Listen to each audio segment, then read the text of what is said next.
All right. I think everything's set up. Let's see. How's everything looking?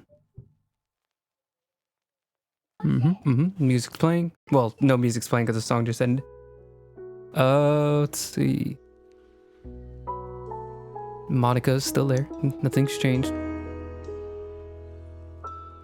Oh, I made a mark somewhere, apparently.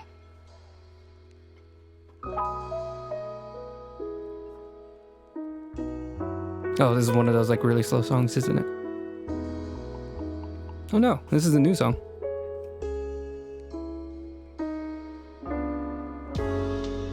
Yeah, there we go. A little bit more active. All my settings are good, I think. Alright, yeah, I think I'm pretty much ready to start. Let me see. Can I tell my friends on Discord, or is Discord just dead right now?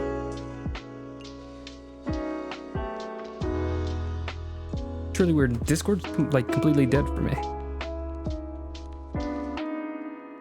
Sorry, just a second. I want to let my friends know that I'm streaming.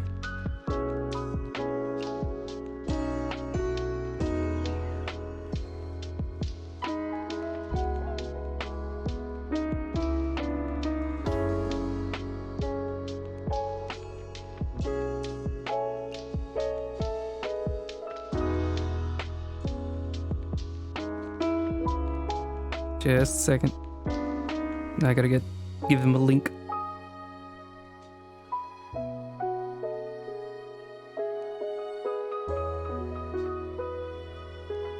Please.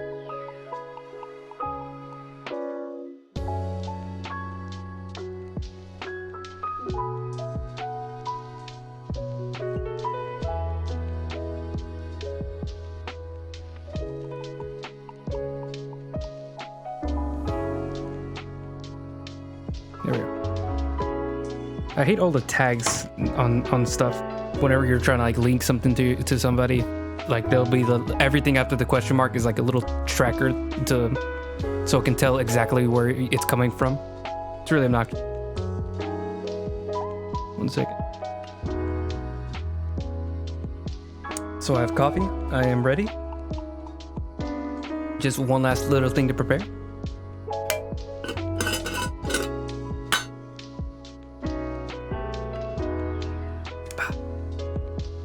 I got a little lighter. Hold on.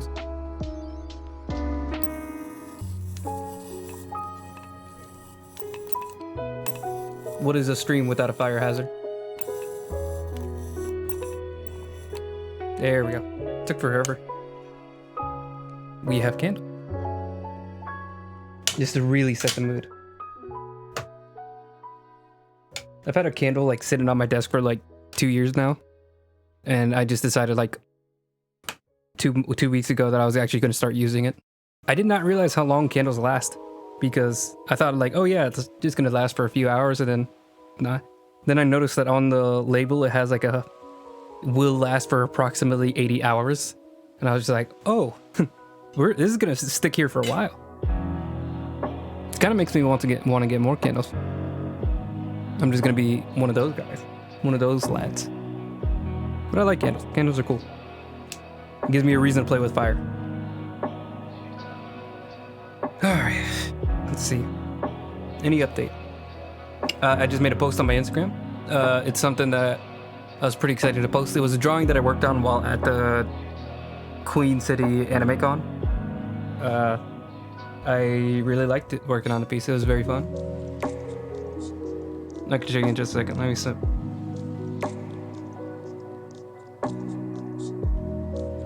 Let me show off that beat. So right now we're looking at Monica. Let me go ahead and open up. I don't have a name for these guys. I guess I could ask people for a name. But this is my witch boy. I've seen like drawings of like, you know, witches like everybody knows, but like as, you know, teenage boys. And I think it's just like a really fun little tweak on what something that everybody knows.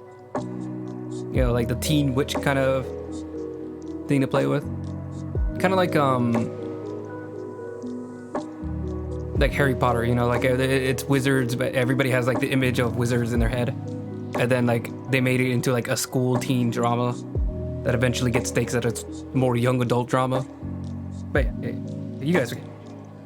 Anyways, yeah, just went for that super cool guy covered in tattoos, has like a million rings, drinks coffee,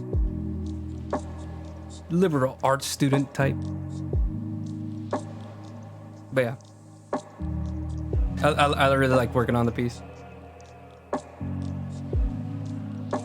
Pretty much like every step of this is just like something that's like very tough for me to do, where it's like step one or challenge one was drawing an attractive character, drawing a character that at least I think looks like an attractive lad. Then step two, the really trippy camera angle, which is like everything bending and warping like it's a fisheye lens. Like I love that look on everything. It's just so disorienting, and it makes you feel like you're in a surreal landscape, even though you're just in, you know, walking by brick and mortar stores and apartments. Drawing cars is really hard, but I managed to do it. The thing that helped me a lot was I just ended up looking up 3D models of cars, and thankfully the internet's now at a place where you can just like manipulate it without having to download any software. You can just be on a web browser. You don't have to download any special kind of apps, and you can just like move the car around, zoom in and out, just like on a normal web browser. Like it's great, and not even like on my computer. Like it was on my work computer, so you know, it's not a super high-tech graphics card in order to do that kind of software on a web browser. Technology's awesome. Then challenge number 3 is the color palette, where I had to think about how all the colors would look together. I did have to do like a lot of digital manipulation in order to get exactly where I wanted it to be. So like his clothes were, I didn't have any of my markers that would get the right color. Like I didn't want them to be super washed out, but that's the only colors I had. Then I also had to make sure they weren't super saturated. Hang on.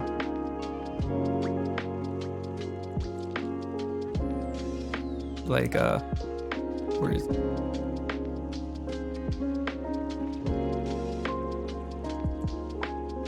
Oh yeah. So getting the shadows like really strong. It's the same issue where it's like I have like really pale markers and really strong markers, and I always err on the side of caution because I know I can fix it later. I'm trying to find where I desaturated everything. It's not important. But his like his hat and his shoes were like extremely saturated, and I had to like dial everything back. But I wanted everything kind of like evenly saturated. Like the character has his own level of saturation to make him like in the foreground, and then everything in the background is like an entirely different level of saturation. It looks super colorful, but in actuality, like it's not as saturated as the character himself. Then I can just like turn everything down. Like, hold on, I can just like show you what like the colors look originally, just like as a normal photograph. So like you can tell like everything is way different. And then I also had like little marks all over the place that I had to digitally manipulate in order to fix. Yeah. Anyways, that's like 10 minutes, 20 minutes already spent just talking about a piece that it's actually only been like 5. But yeah, really happy with that. Check out my Instagram. Really appreciate it. Like, I don't know if it does anything for the algorithm. I don't know any algorithm stuff, if you can't tell. But sorry, the music kind of distracted me. I just heard a female moan in my ear. I was like, that's not what I was expecting. Anyways, good start. So I left off after finally finishing all the colors. Or sorry, not all the colors, all the inks, and then getting some quick flats down. I didn't know how to do it correctly at first. I figured it out. You can tweak settings a little bit better in order to get all the I'm not sure what it's called, but the like autofill coloring tool.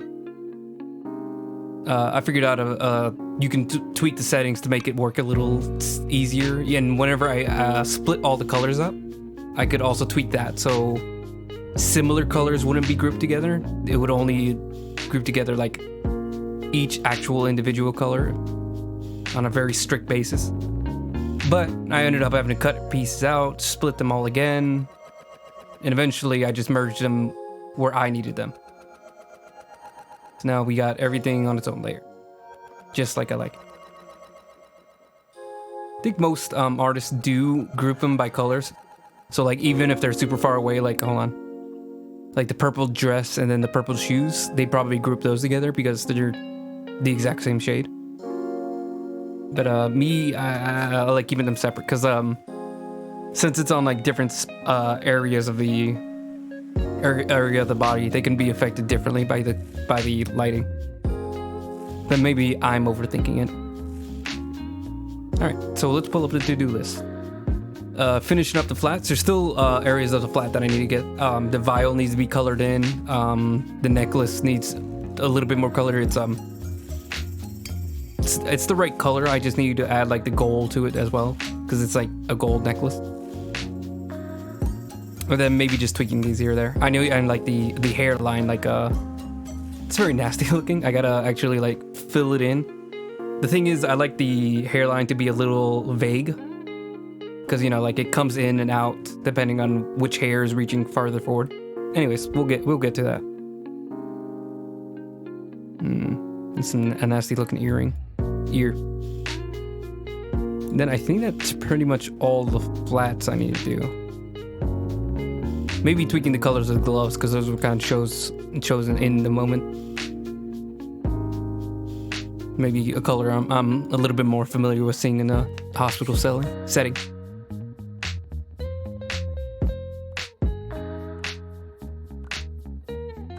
Oh, and the glasses need to be done too. Her eyes maybe, because I think her eyes are a slightly different shade. But yeah, we'll get to tweaking all this in a minute. And then what else do I got on the to-do list? Once we're done with the flats, we can start the rendering. I'm probably going to start with the face because I like doing the blush and moving all that around. Doing all the blending on there. And then we can finally move to the background, I think. Yeah. We could go with the lighting, but I think I'm going to stop once I get like some very basic rendering. And then actually like work on the background.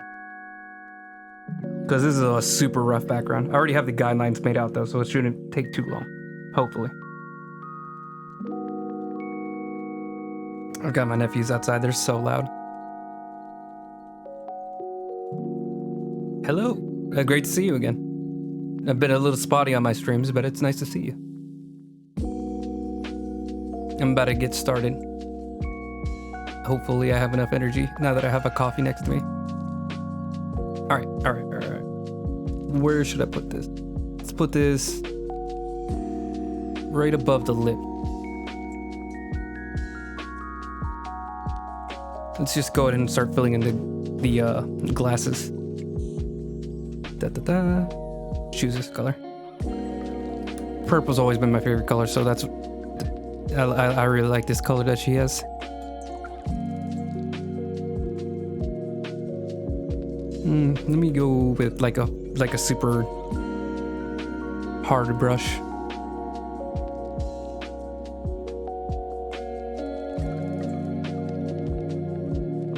Keep things simple.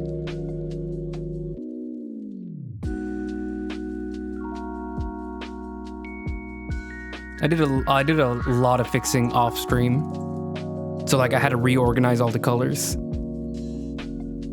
It should actually go above the hair layer. So yeah, I had to reorganize all the colors and get them separated correctly. And then I also lost my train of thought. Oh, and the line art. The line art was what's the word? Had a lot of transparency to it. So I spent like 15 minutes trying to figure out a way to fix that, only to realize that all I needed to do was select the layer and then just go over it with a hard brush with no transparency in it. It's a super like simple fix that I was just looking for like a more professional feeling, you know, option for it.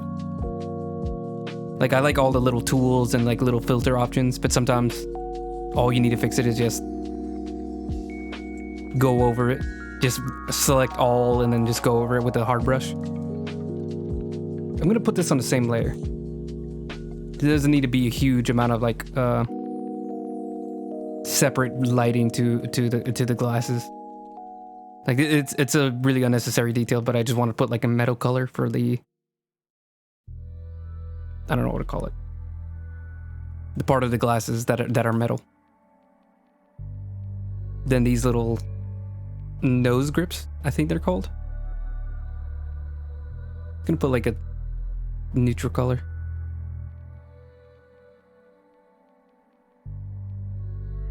I don't want a color that's gonna stand out too much.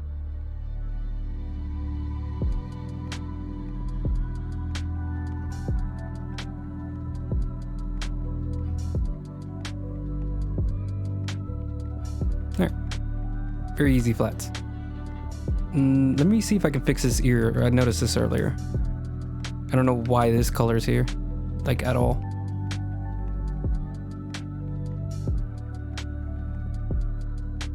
Yeah, I really like screwed up the coloring when I got to that.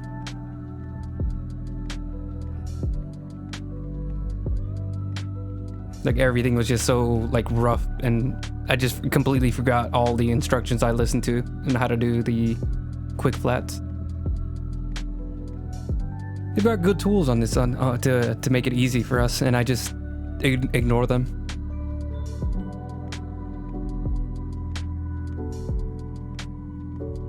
All right, and then this hairline I want to get like a little bit more vague.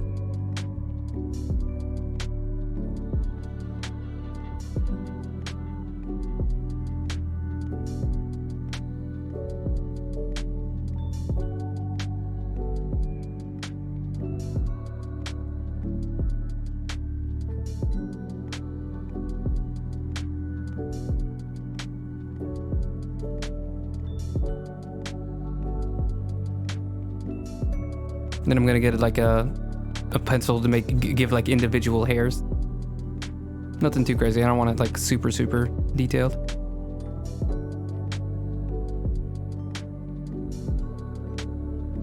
Sometimes a simplified look is better. Then I can actually like erase from here.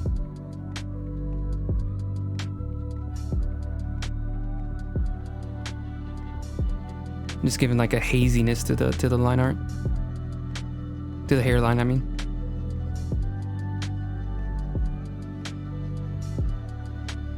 Now let's do it with this color too.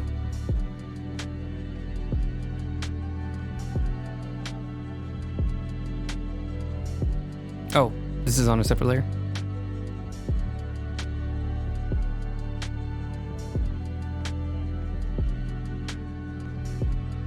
Just the exact same thing where I'm keeping everything a little blurry, a little transparent.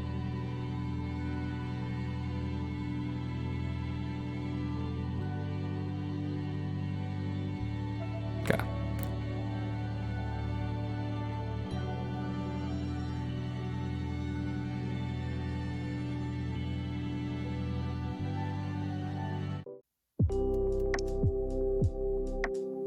One second, I want to pump up the volume. The music's super quiet on my end. Somewhere around there. I like keeping it quiet because it's hard to talk when I have like really loud music in my ear.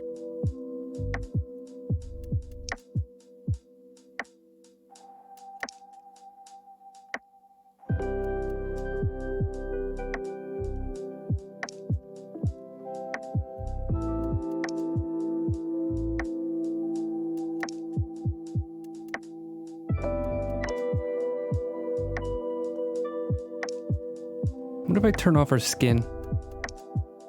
That sounds really weird.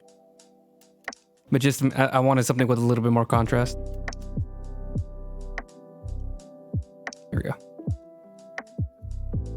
That way I don't actually accidentally have like a piece of hair just on her forehead that doesn't connect to anything.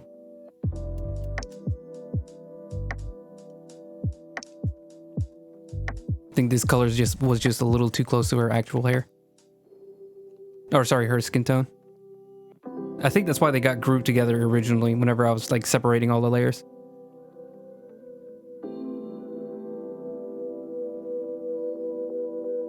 Because this tone isn't actually too far from like the skin tone.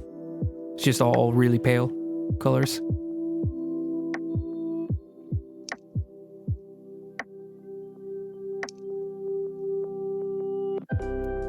I love my nephews, but it's literally one of them literally just does nothing but scream. I just don't get it.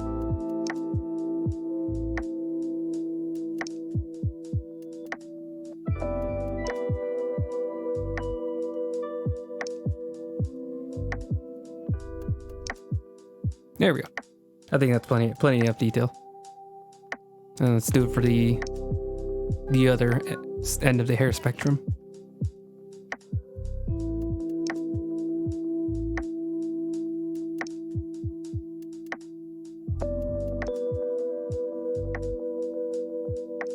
There you go. Oop.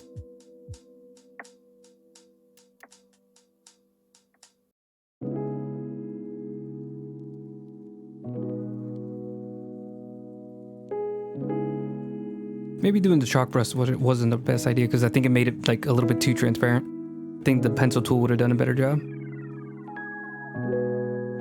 But maybe I'm overthinking it.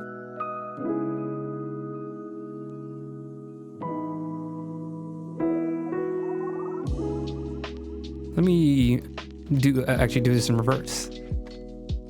Instead of like a hard eraser, I'm gonna use the chalk as an eraser and then bring in the. That way the textures kind of mix.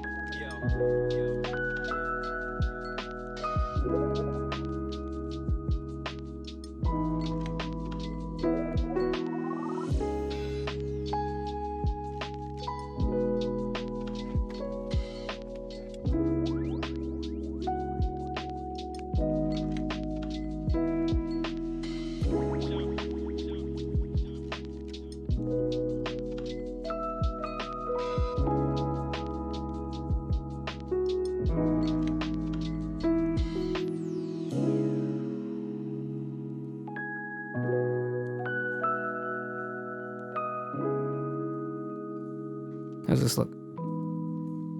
I might be going a little bit too far with this. I think I'm gonna work a little, keep doing this hairline a bit, but I'm not gonna do anything too crazy. Because I think actually like drawing each individual hair is actually not even showing up very much. Like I might be wasting a lot of time. Wasting in quotations, because I'm still having fun no matter what I'm doing.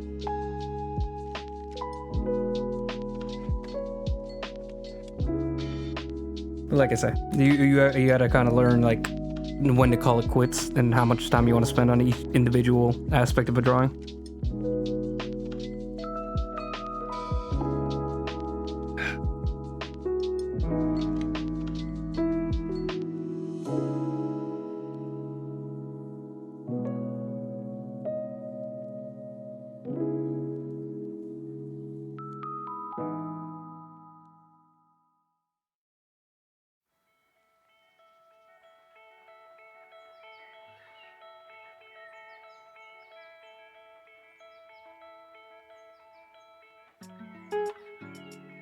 This part of the hair is actually way easier. I can tell the shapes a little bit better.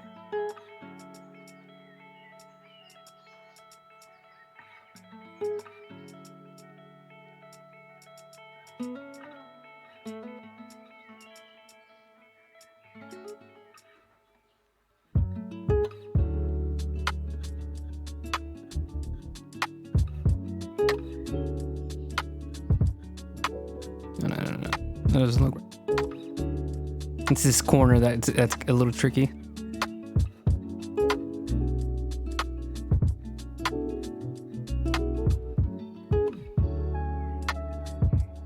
Yeah, next week I don't have any special plans on Tuesday, so should be streaming just fine.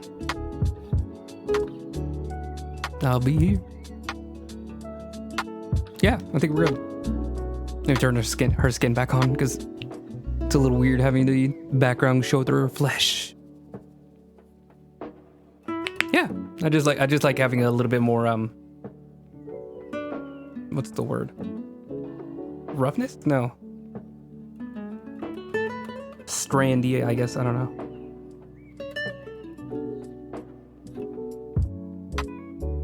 Hang on a second. I'm trying to check something.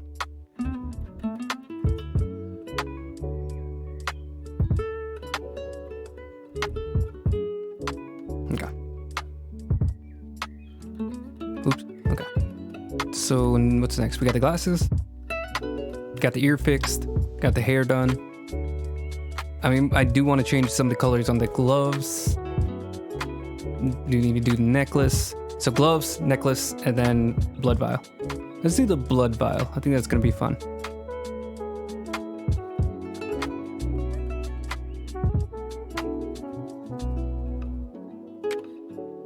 So let me first go ahead and...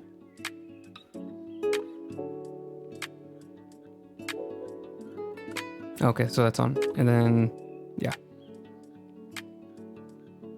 It looks funny. It's so blobby. All right, so blood. What color do I have here? I need like a good blood color. This is the line art color, so let me choose something a little bit different. So a dark red, but a different dark red. Maybe this is a little bit more like cherry color. You know, blood. Classic blood. It looks like cherries.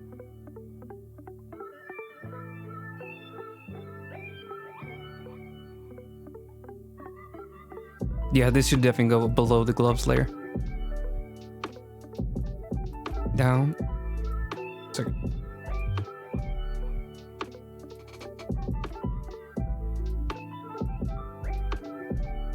My candle smells like Fruit Loops. Okay, there it goes. I was about to say.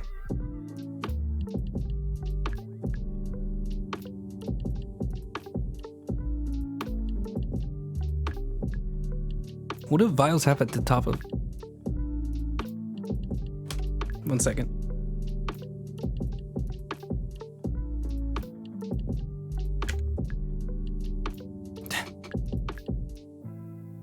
It shows my search history. I looked up blood vial and it sent me to the Bloodborne wiki.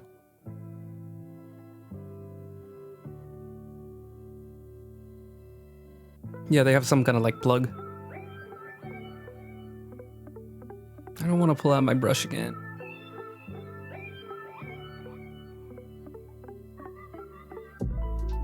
How do I want to do this?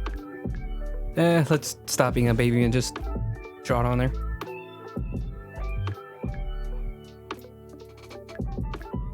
Grab my line art color. I'm not sure why I've been using this brown. I think it's supposed to be like a burnt umber color. Just feels right. So how does the plug look? It goes around like here. Make it smaller.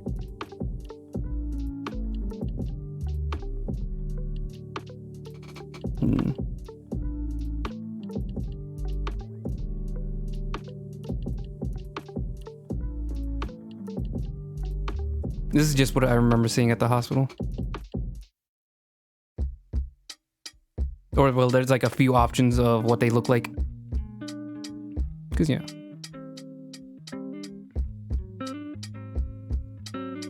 And I'm just going with the one that looks the most familiar to me.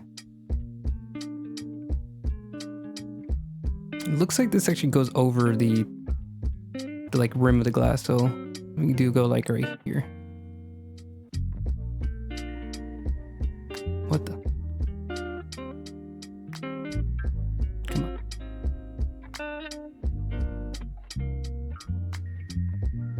Something like this.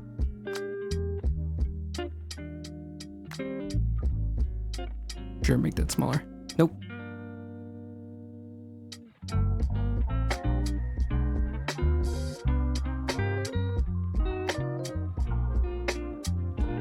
What?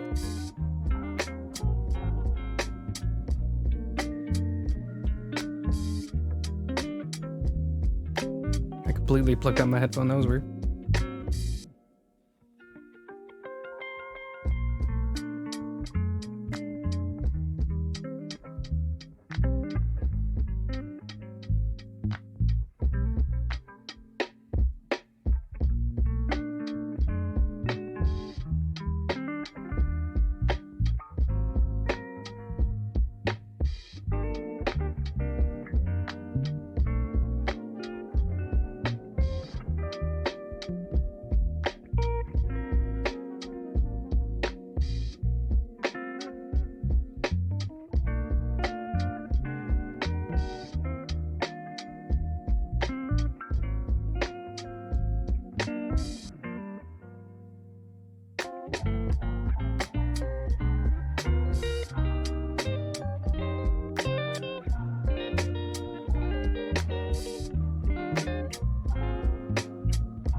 Give me a good line.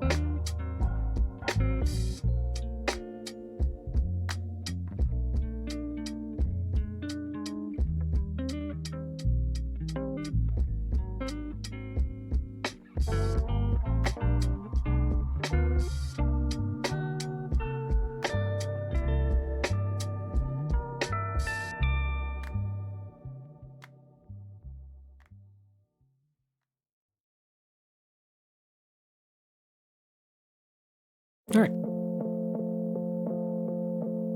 Can I make this a little bit more round?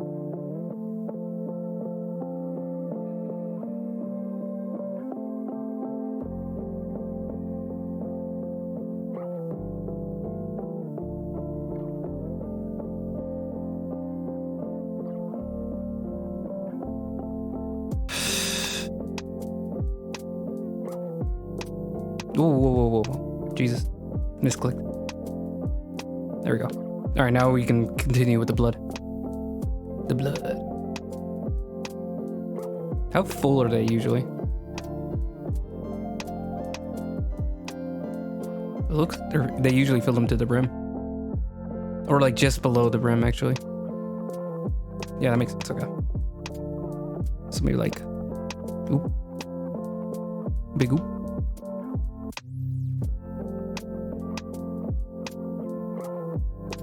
Go like right here. No, we're just gonna erase it in. Oh no! Why are they? Why is that not under? Let's move the gloves to like all the way to the very top. Hopefully that's not gonna screw anything up. And then move the blood higher as well. There we go. Right underneath that. So now gloves and blood over everything. And we're just gonna clean up the line. Let me turn off the gloves so I can tell if it's gonna be like correct.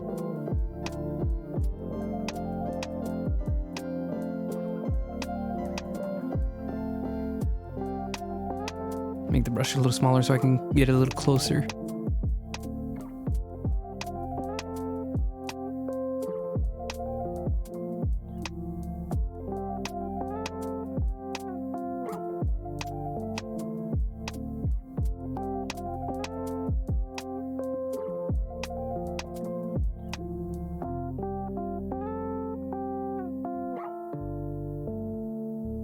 And then little detail, I think they have like some kind of gel or something at the bottom of these vials in order to keep like the blood fluid, but I might just be assuming too much. I just know that I've seen them have like little things at the bottom, like some kind of like yellowish fluid. And I think they're like gel because they don't move. Okay. There we go. That is a blood vial. Let me make it a little thinner because it looks a little weird to just have the corner. That's a little better. Or actually, let me make it because of gravity. So let's change the angle.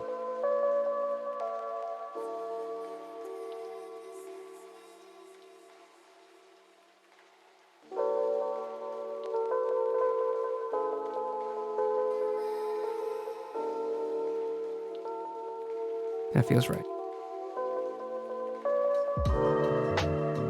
Trying to have a good curve so you can tell it's... Alright. Then the only thing above that is going to be the little eye gleam whenever I get to that. Let me make this a little transparent so I can line this up.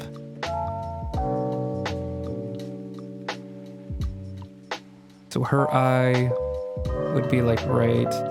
Her pupil is what I'm talking about. Why is it not doing anything?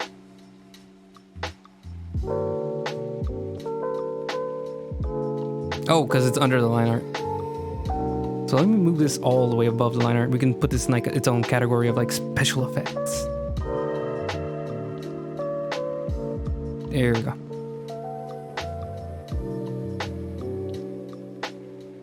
I'm gonna have like a gleam. We'll like tone it down later, but just so you can like tell what's going on or what the plan is. All right, let's put this back on. Bop.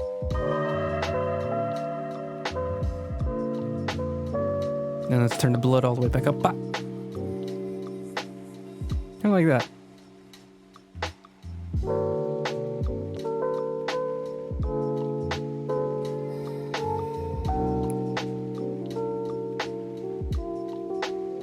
Let me also have the eye erased, but let me erase more.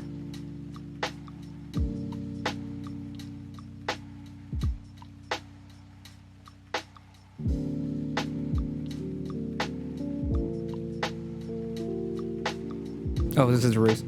Why is it on eraser? There we go. I might make this a little transparent so you can see like some of the stuff going on underneath it. But we'll see. Because I kind of liked how it looked a little bit like that. Just a little bit though. Oh, hold on. The other way. Depending on how opaque I want the blood to be. But I'll be later. Okay.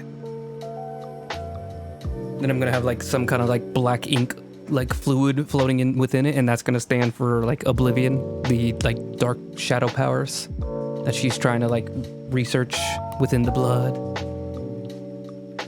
The blood, oh how it sings to me.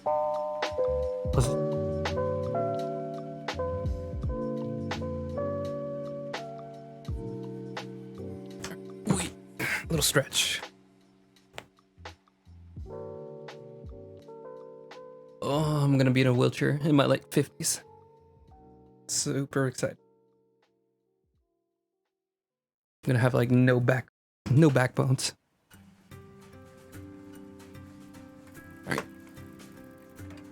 We got the blood, got the ears, got the glasses, the necklace. I think the necklace and then the gloves. Let's do the gloves because that's gonna take like 5 seconds. Just find a good color. What color works for gloves? So gloves that I've seen are usually like blue, but I know they come in a whole bunch of colors. And you can get like special order like any color. But if it's at a hospital, it's not gonna be the expensive ones. Unless you're in like another country. Because the US is like, nah, that's a business expenditure. You can't, you know, spend too much money on those. You gotta cut costs everywhere. Let's go with this blue color. It looks like the most common is like blue or like a lavender color, but I'm gonna go with blue. This is a really strong blue.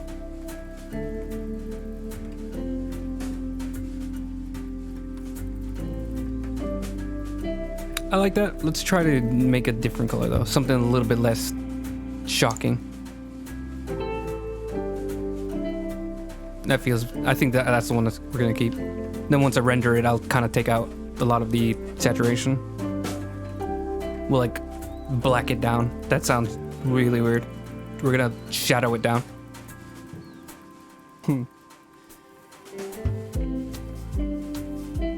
Sometimes I don't use technical terms. Sometimes I just make up terms in my head and assume every artist knows what I'm saying. All right. Next. Necklace. That's gonna be the last one. Then we can move on to some rendering. Oh, we'll see.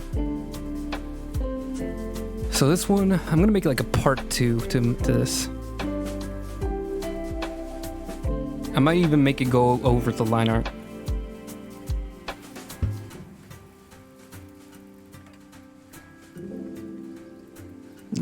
Let's get this like, I need like a good gold color that's not like a bright yellow, like has a little bit of tan and brown in it. I think this might be good.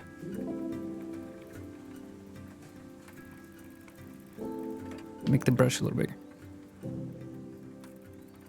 Yeah, this is like neutral color. Then we can make it brighter and we can make it darker.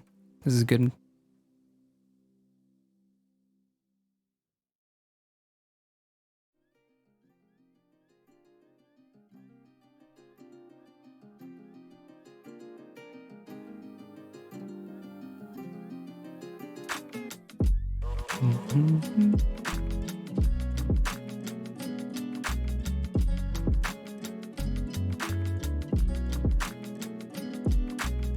There we go. I'm trying to clean it up over here too.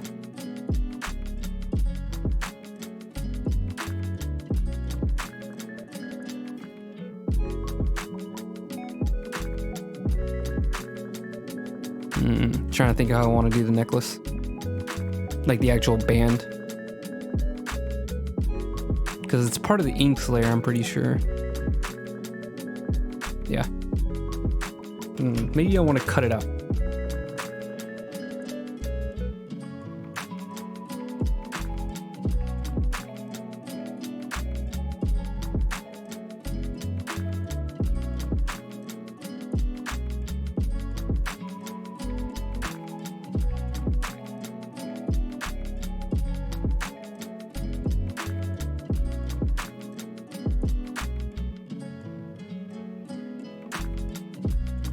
Is that too north? It is too north. That's why I like it so.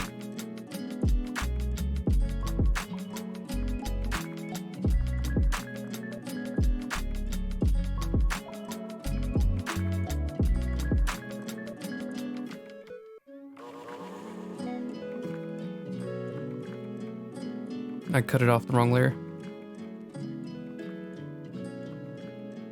There we go. We're just going to call this necklace line art. All right.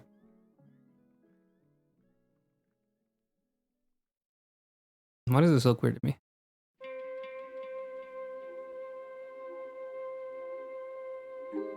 I'm overthinking it. Select, deselect. All right, so I think the way that I want to do this is I'm gonna have another layer. I'm gonna group these together. So this is just gonna affect the layer underneath. I think I just want to like airbrush the gold on so we can have a little bit of the line art. You'll see what I'm talking about. You'll see. You'll see. You'll all see. You think me mad?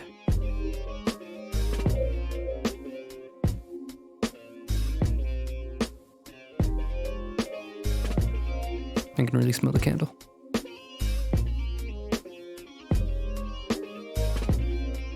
There we go.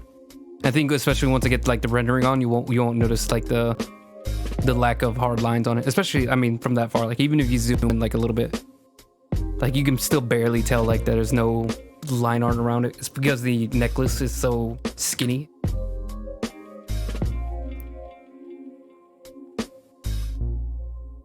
So yeah, that one doesn't need to be super complex. I think we could even do the same with like this part of it. Because I'm gonna color the line art anyways.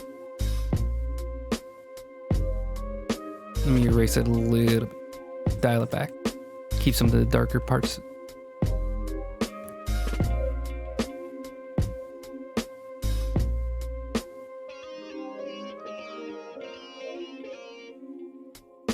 I like this. Ooh, it's too north again. What do you know? Actually, what is going on? Why is it?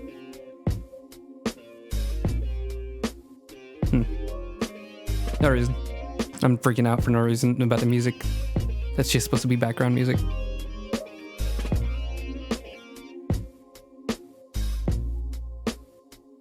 All right. I did not mean to make that mark. So that's that. I'm just gonna leave that in its own little special group, special category. The closer we get to the rendering, the closer we get to like everything being very like specific and disjointed. So right now everything's a little neat where it's like inks are in their own category, color flats are in their own category. But slowly everything will kind of merge together because sometimes I want effects to go over the line art, sometimes I don't need them to go over the line art. It gets kooky. It gets wild. It gets crazy. All right, what's I think now we move on to the rendering, but let me play around a little more. I think something else I want to do, just to add more work to everything. I'm gonna make this vial I'm gonna make like a glass color because I think I did that with a mirror. So I'm gonna choose like a greenish gray. Yeah, like this. Especially with this one where it's like the glass is so up close to the camera, so we can actually like put effects on it and everything.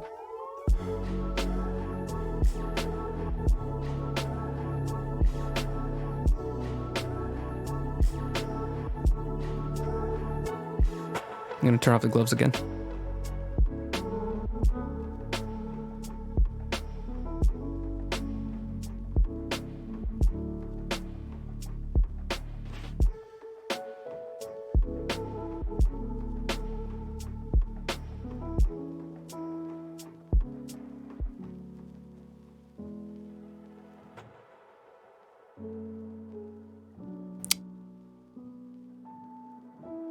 Try to do it all in one smooth line, then end up having to undo it. It hurts my soul.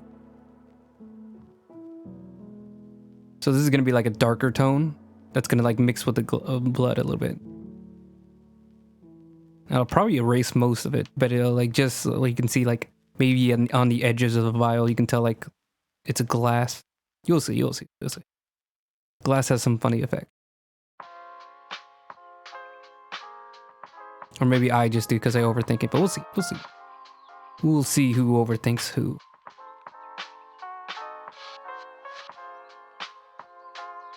Hi there. Nice to meet you. I'm just working on a piece that I've been working on for a few weeks now.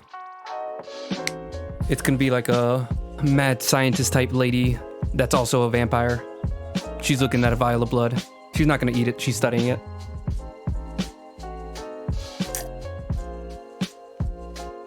I actually think it might be her blood.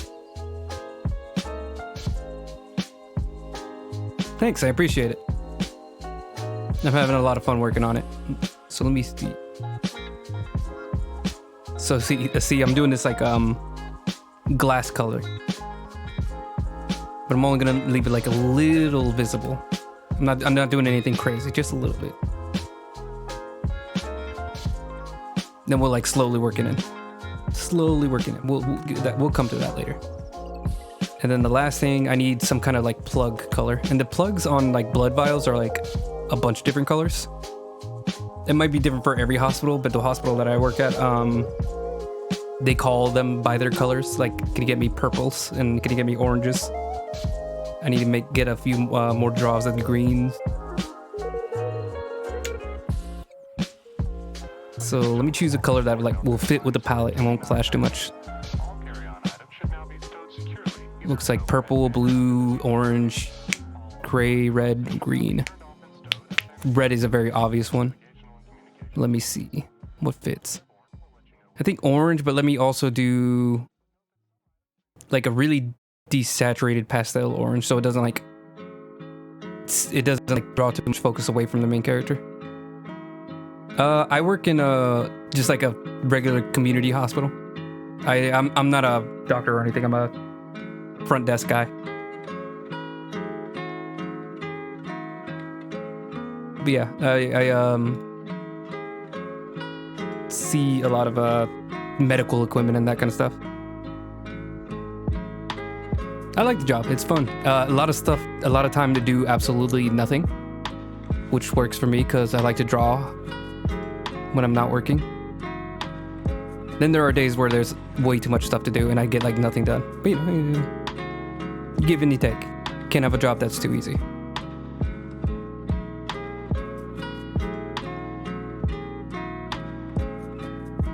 And sometimes it's really fun. Fun is maybe like a weird way to say it, but you know, you get weird car accidents, you get. And I live in North Carolina, so we get a lot of ATV accidents. It's really strange because like motor vehicle accidents makes sense. Everybody crashes their car all the time. ATV accidents, we get like maybe 3 of those. In a week, we might get like 4 or 5 of those, and that's just like too many. That's just too many for like a average small town.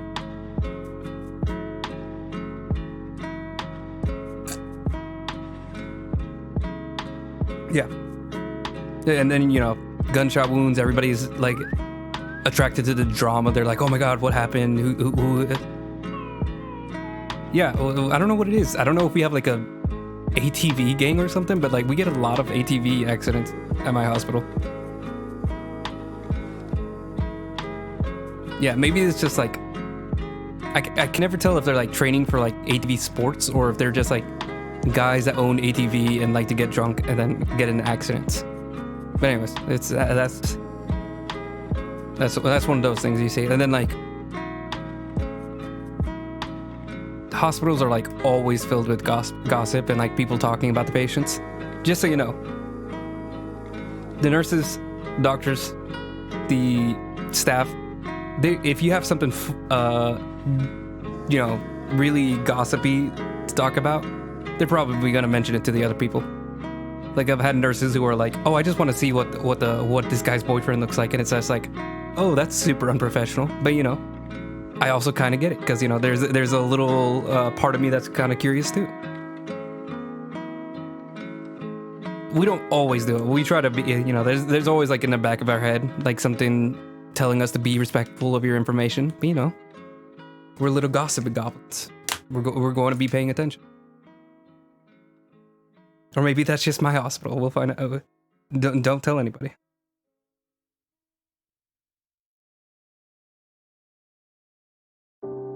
Let me go ahead and save before anything bad happens. We see. Yeah, that orange isn't too crazy.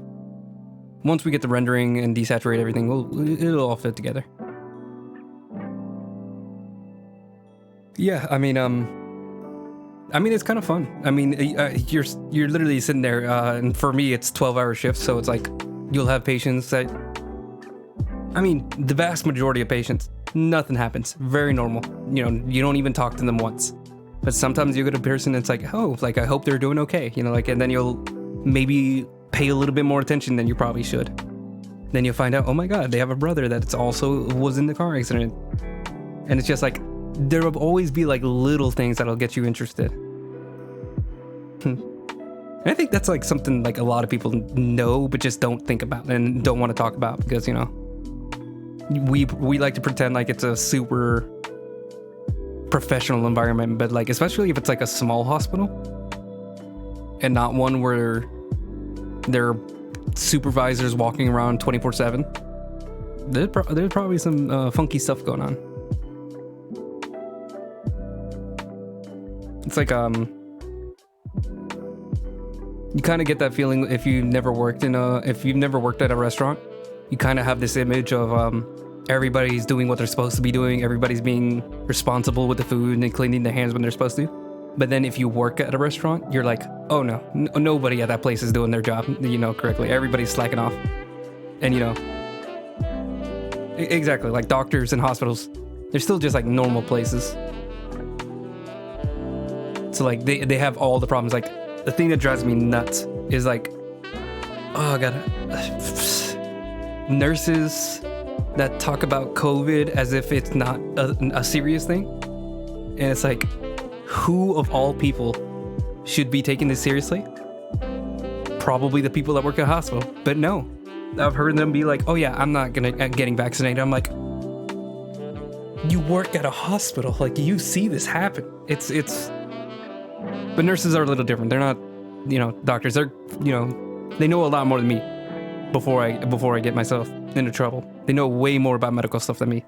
But there's also a habit of them like not even paying attention to their own training. It's crazy. It's crazy.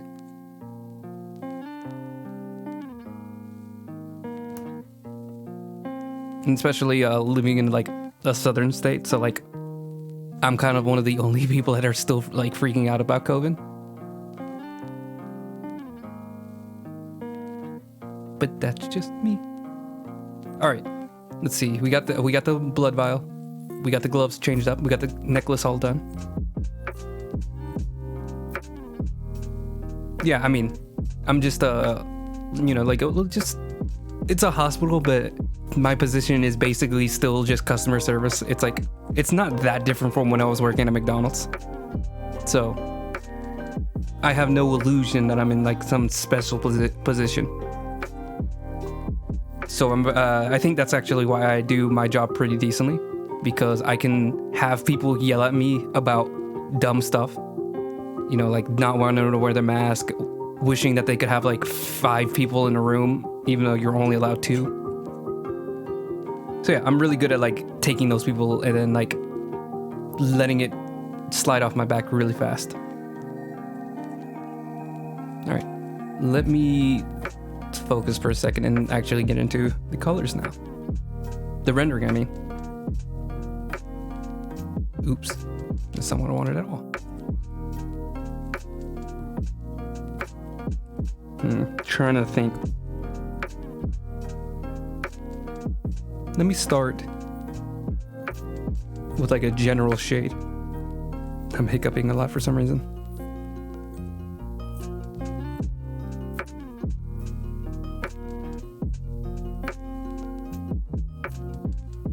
So just like a quick and easy thing you can do to like shade a character is, if you know where the lighting is, you can just have like a gradient.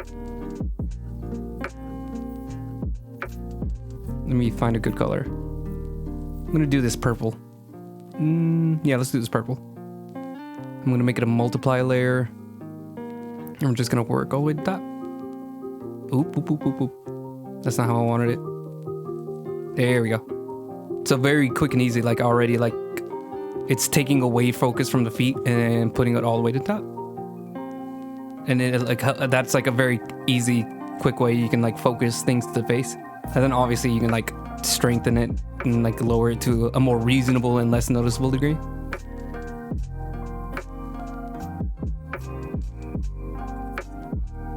So like somewhere around here I like.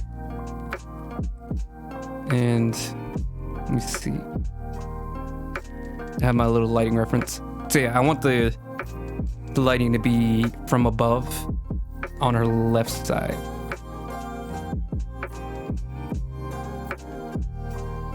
Oh, blood vial color, so it's starting with my. Whoa.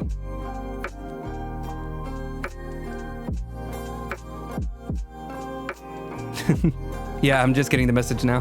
But that's cool. I like reading. Yeah, that's we have they explained that whenever I was learning, that they have like a little classroom session before you can start working at a hospital.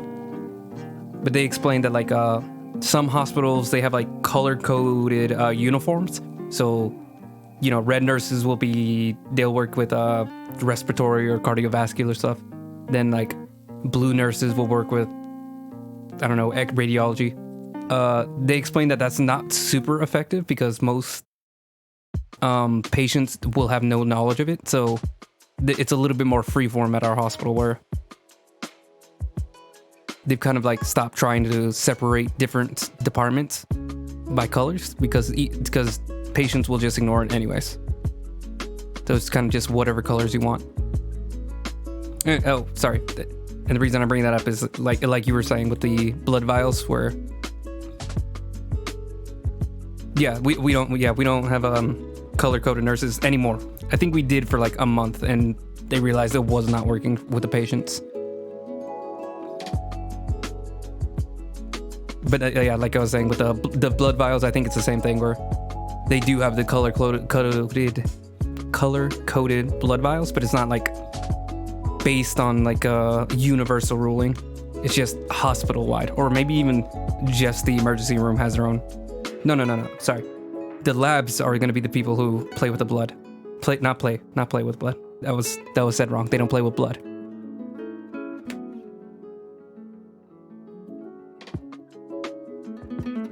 But you get what I'm saying. The labs are going to be the lab is going to be the ones responsible. All right, back to this. So with the lighting, I'm going to use the airbrush tool. Make it way bigger. Gonna make it a multiply. There we go.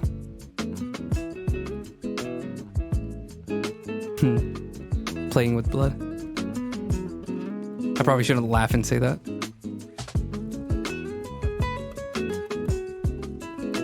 Ooh, and also under her neck. So like right here too. I'm gonna pop out the collarbone. That sounded bad too. I promise it's not gonna hurt. Collarbone's gonna be like right here. Maybe some on the back of the neck. A little bit of a reflecting light from the inside.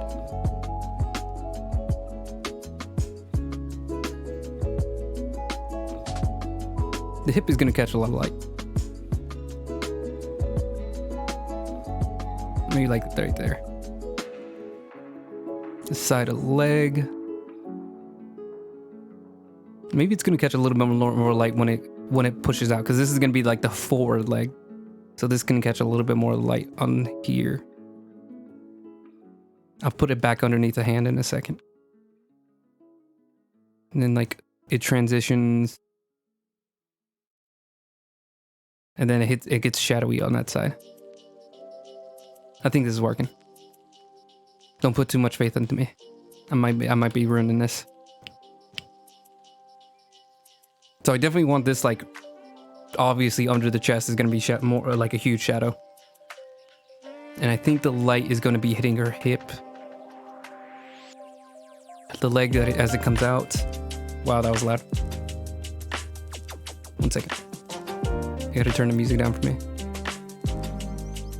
All right. So maybe let me put some of the shadows back in. Like right here. Hit maybe instead of the just one side of the leg and hip. It's like more around like the middle, if that makes any sense. Then also the hand's gonna have a shadow, so let me put that back in.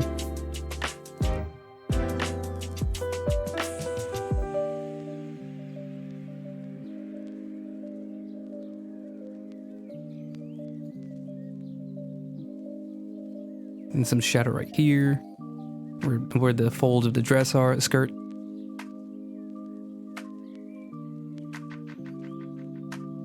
Try to sharpen it up a little bit. Yeah, lighting is still something I'm trying to get used to. Like I got like a decent handle of it, but like, trust me, I am panicking every single time I'm working on shadows. Let me also turn it down a bit. So I'm not gonna keep it like this dark. We're gonna put it like around here. It's not gonna be like super dark black. Not yet. But just so like I can figure out like the lighting first. I'm gonna have some reflective light right here. Maybe underneath like the room of the skirt too, just like a little bit of reflective light. Like that. I'm gonna tone it down a little bit, just make it a little bit, because it's like super bright. There we go. I do like the folds here, but it does look a little funky. So let me smooth it out.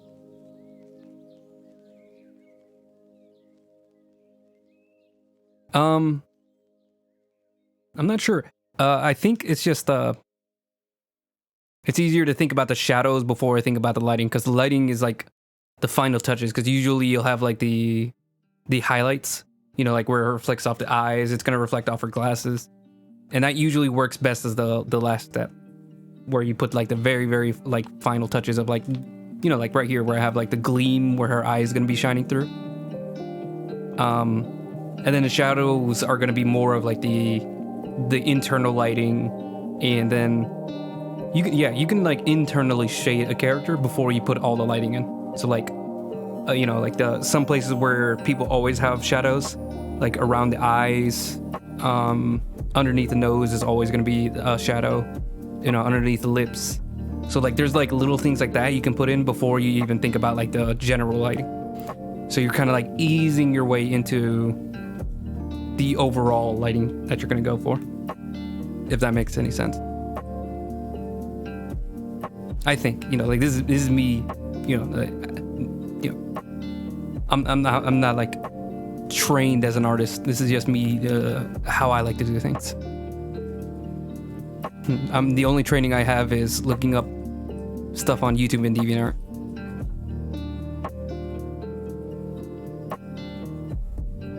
Go underneath the button.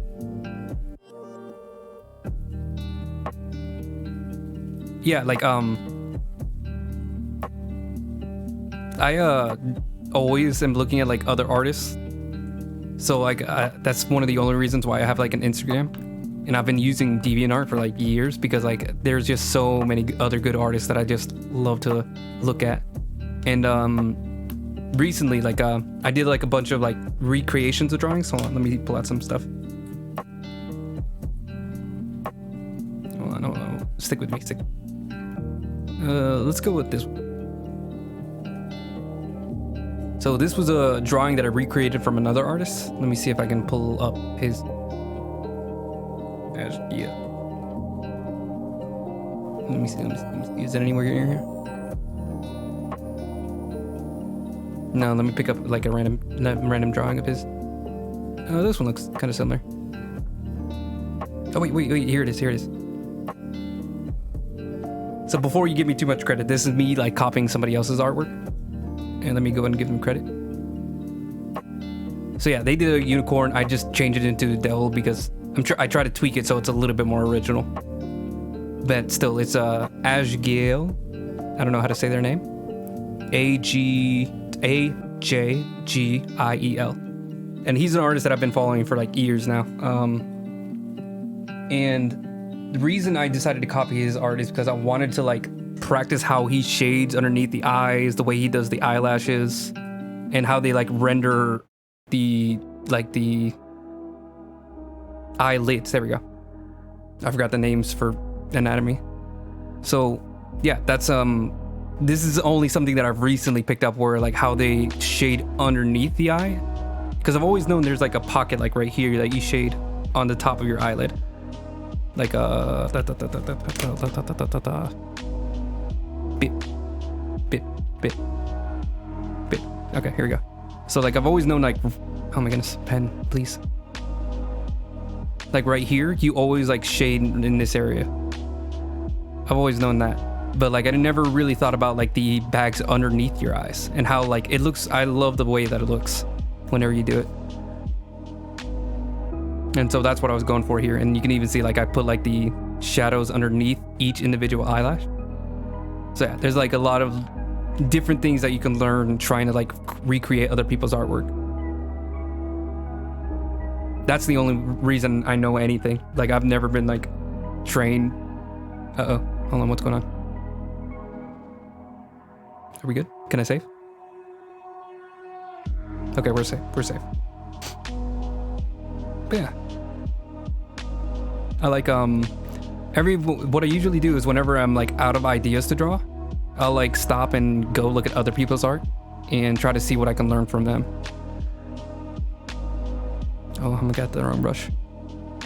I think it's like a really when you know, like if you got nothing going for you, just try recreating other people's art so you can like get some practice in.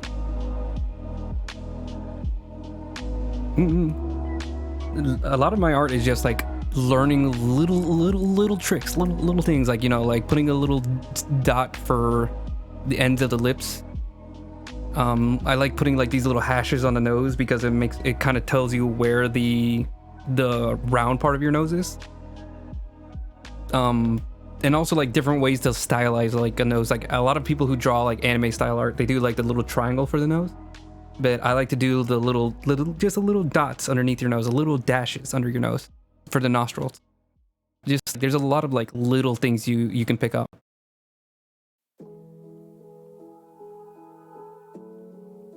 And that's why it's good to like have like something like Instagram or DeviantArt where you can see like hundreds of different artists and you can see like all their different ways of doing it. And you can just like pick and choose the pieces that you like. And you got to be a little careful not to like just straight up copy people. But yeah, I think it's a great resource on like, especially when you're like early on in developing your style.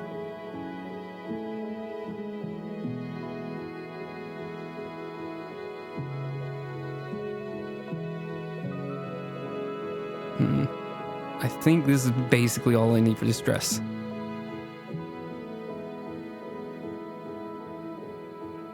Just 2 lines with like a 90-degree bend. Oh yeah. I mean, yeah, it's like a something that I always express whenever I'm like explaining things is like, these are rules that I choose. Like, you can break those rules however you want, and that's also like how you develop your style. Like, which rules do you want to ignore? Like, everybody's like very, like, if you want to draw a nose, this is how you draw a nose. But like, realistically, like, you can like follow half of those rules and then choose which half you want to listen to. Because like, sometimes people will like break the rules and then make something that they really like. So maybe whenever you're first starting, listen to the rules, and then as you go along, decide which ones you want to skip, which ones you want to keep, and which ones you want to like make really like a part of your art style. Like I said, like I've seen like a lot of the art instructors I had did just the triangle, but then as I went along, I like the way that like a realistically round nose, a little bit more realism. Like Naruto, they have like the way that they draw the nose is just the little dashes and maybe like a little bit of shading, and I always liked that about Naruto's art style. It was like slightly more detailed than the average anime, the average shonen, I should say. All right, so that's that. Let me go ahead and do the face, because I love doing all the details on the face, all the little blush marks and everything. That's always fun. Let me make this group. Put this in it. No, I said go in. There we go. All right, so which one's a good color? Getting shadow, one umber. Let's go to. Yeah. Like usually whenever I have somebody like talking to me about art, like I like to draw in public sometimes because I can't really talk to people very well, but sometimes having my drawings out there will like bring people in, and they'll be like ask me about it. But like something I always like to explain to people whenever they're like, how do I like keep doing art, is that I have to learn to kind of just like be okay with my style, and that's like kind of it, like just being okay with my version of expressing art. And for some people that's like really hard to get, and that's fine, you know, like we've all got our battles. But for me, like I had to learn, like I'm not gonna be, who's a great artist, like a great artist, Jim Lee as a comic book artist, or I'm not gonna be Mike Mignola, or I'm not gonna be like Sakimi-chan. That's somebody on DeviantArt that I was a really early on, like somebody I was jealous of. Who else? There was Ethan Becker's a YouTuber. He mentions one artist. I think it's like Kim Jong or In Hyuk Lee. He's another one. I'm not sure if I'm saying any of those names correctly, so forgive me. But those are like artists who are like their art styles are so insanely good. They're so good. So it's like I need you have to like be okay with your own style and just like having fun. I'm getting really distracted. I have no idea what I'm doing right now. So where do I put the blush? Oh, okay. No, you're fine. I know a lot of artists that I personally am into. But yeah, like basically just knowing that like someone's always gonna be better than you, like technically better than you.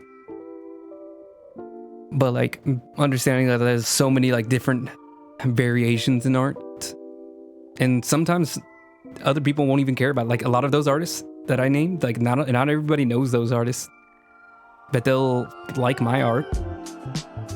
So it's like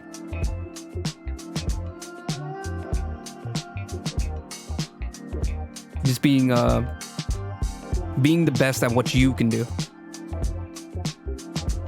and not worrying about like whether or not you're as good as an artist you like. Always try to like challenge yourself, but like challenge yourself, not don't have like the expectation that you're gonna be as good as, you know, whatever artist you want to be. yeah, that's kind of like a really hard like lesson to figure out, but I think that makes you a little bit happier.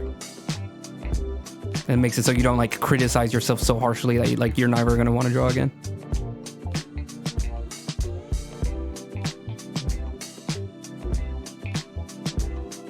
Hold on 1 second. The eyes are freaking me out because for some reason the whites of the eye are going over the skin. Here it is.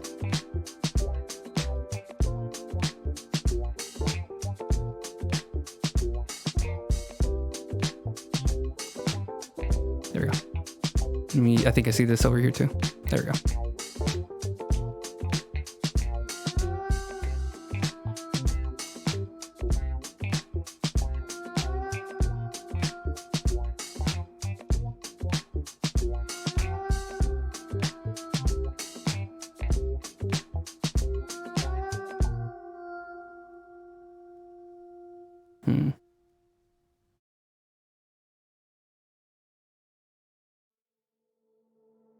Yeah, like whenever I'm talking to people about art, like I love to see their art, and a lot of people get like really nervous to show their art to me, and it's just like, first of all, I'm not like a great artist. Like I like what I do, but you know, like I'm just pretty good. I have no illusion that I'm a master of art or anything. But like they'll still be like super nervous that I'm gonna like make fun of them or something. And it's like I love seeing other people's expressing themselves through art. I think like everybody needs to have that, where they something specifically physical that they can say is like something that they created. Like I think that's really important. But you know, like I also think that dance can be art, you know, singing can be art, music can be art. So like just having something that you work on is really important. Hang on, I'm getting lost. I forgot how to do blush.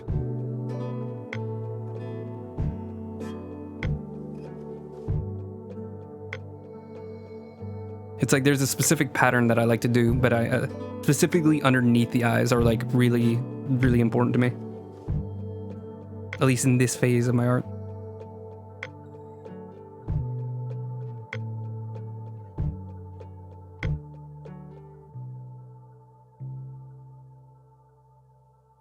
I'm doing it roughly. Yeah, some people are really shy about their art. And I wish they weren't, because I just want to see it. I just want to see what you got. Let me see it. Just let me see your art. I think it's because like I don't have that part of my brain. Like I've always been a little bit of a show off when it comes to my art, because like I like when people look at my sketchbook or stare at me when I'm drawing. I think it's like I can't talk to people normally, but I can show off my art. Like it's easy.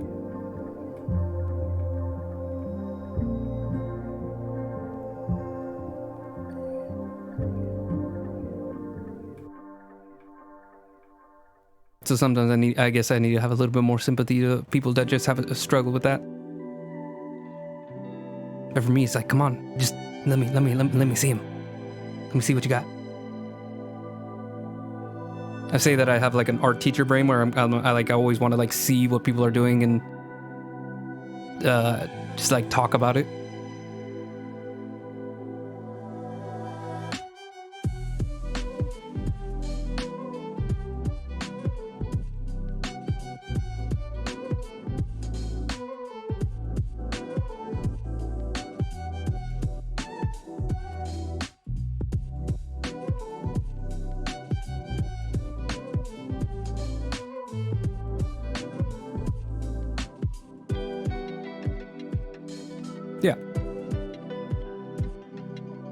Yeah, I think I remember like growing up, like I would always see like things that only artists understand. And it's like one of the first things you'll always see is like people who are nervous about other people seeing their drawing.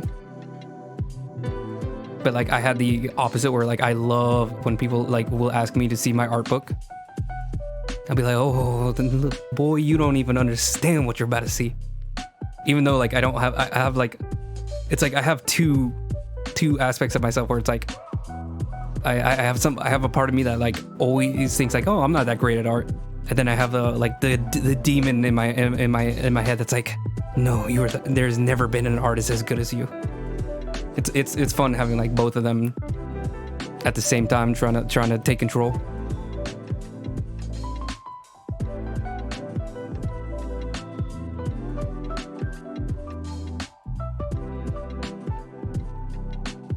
I think it might also be like, I don't have that many talents, so like having like one thing that I know I'm pretty decent at. That's why like I'm always like going back to it. I'm like, no, look at my art. That's all I got going, man.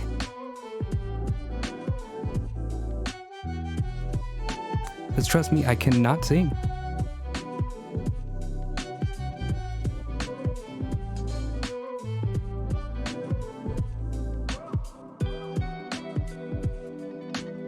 Eventually I'll be done with this blush.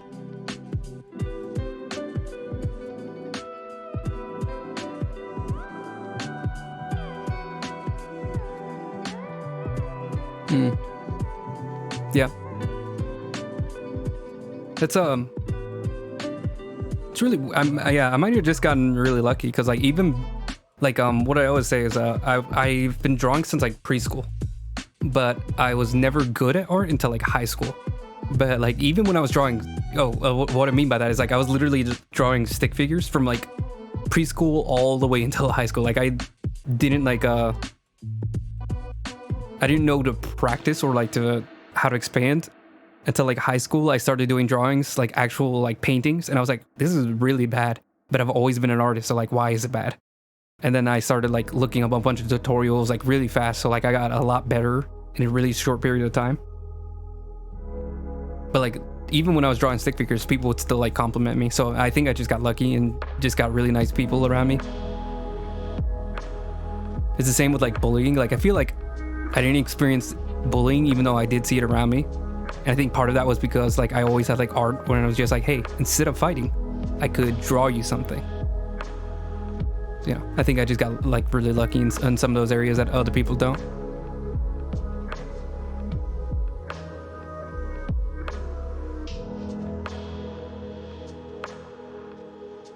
Okay, I need to make decisions because I need to move on from just doing blush. But I like doing blush. Blush is fun.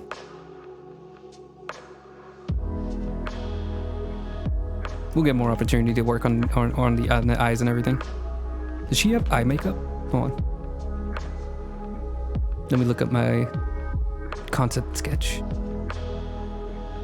Oh yeah, she does have like a bunch of eyeshadow. I'll need to do that. Let me turn off the blush first. Let me do the eye makeup. I forgot to do that.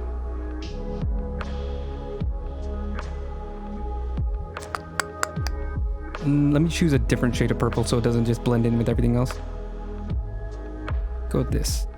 A little bit stronger.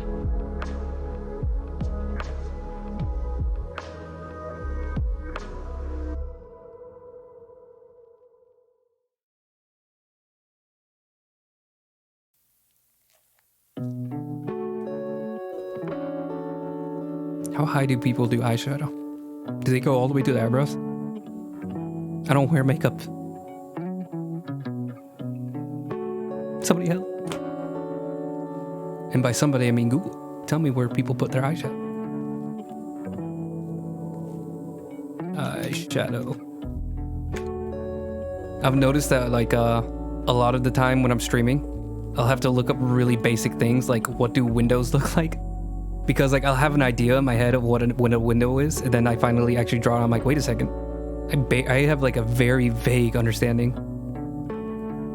Well, some people do it all the way to the eyebrow. It just depends, I guess, like if it's like a really strong look. But this is just like supposed to be like casual at work. So let's tame it down just a little bit. I think whenever I have an audience, like that's when I'm like, oh, let me not embarrass myself and actually look up what a window looks like.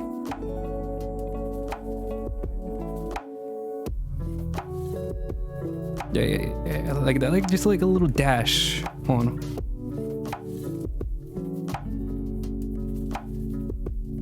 Sorry, I'm trying to look. It looks like they might also end around the eyelid. They don't go that much farther. It's like just on the eyes. Yeah, okay. I see.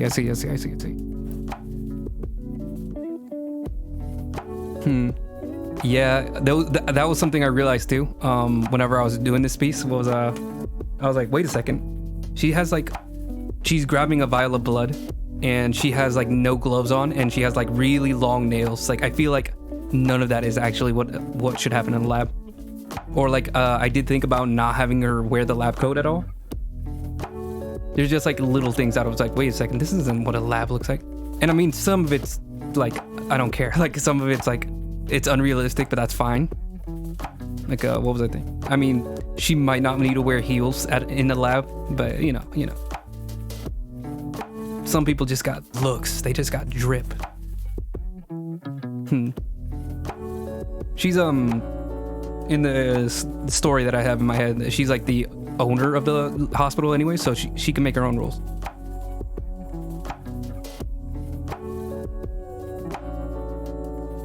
Heels are fine. Oh, that's good. I imagine they're really loud. Like when you're walking in like a lab, they just clack. I always find it so awkward. I wore heels in like back in like high school whenever I would do like orchestra. I wore like heeled shoes. You'd have to like dress really nicely for events. And like I remember like the sound of my feet always clicking on things was so loud. Yeah, this is her at like night when nobody's supposed to be in the lab. Bet she's in there doing experiments. All right, let's put the blush back on. Whoa, Jesus.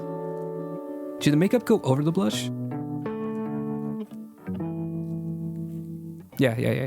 And then let's tone down the makeup the blush a little bit. So she's not like literally blushing, I guess.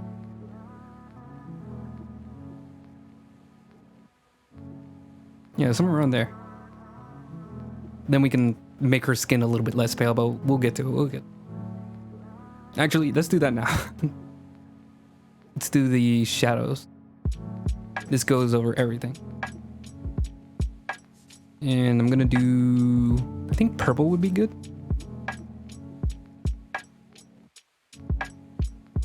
Oh, hold on, let me make it a multiply. There we go. This is gonna be really dark. Let me just get like the main shadows in.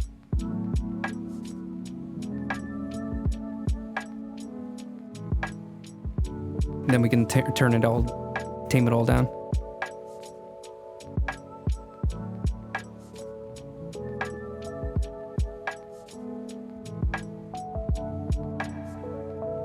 In the ear.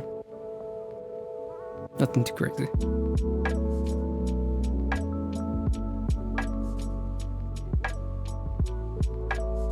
Obviously underneath the neck. Big shadow. That looks really weird. Let me erase some of it too. Clean up the face. We just need it underneath the neck. Sorry, underneath the head.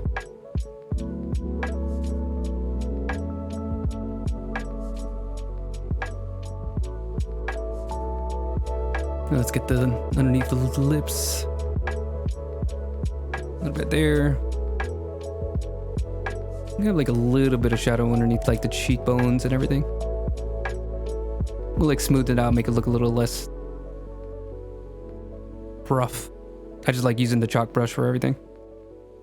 I probably should have used the airbrush for the shadows, but we're already here. Underneath the hair too, because she has bangs. A little bit, just a little pocket of shadow.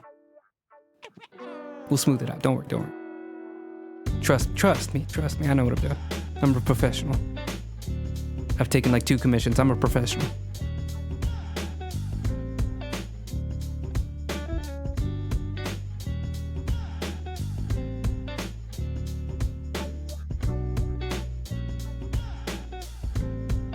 All right.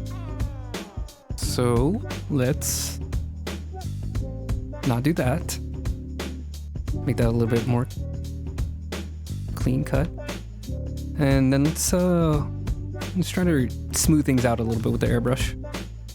So that should not be there. That should not be there. Ooh, hold on. Let me Also, a little bit for like the forehead, just a little bit. It won't be as extreme when I'm done. We're gonna tone everything down. It's not gonna look this scary. Here we go, smoothing it out.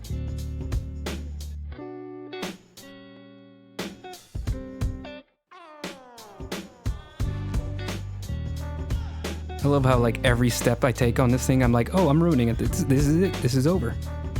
We're never gonna be able to fix this. That's really hard to like completely shut off. I've had friends who have gotten into art where they would constantly like hate what they're drawing and like be begging me just like, please let me just throw this away and start over. And I'm like, just stick with it, you know, like just wait till the end. You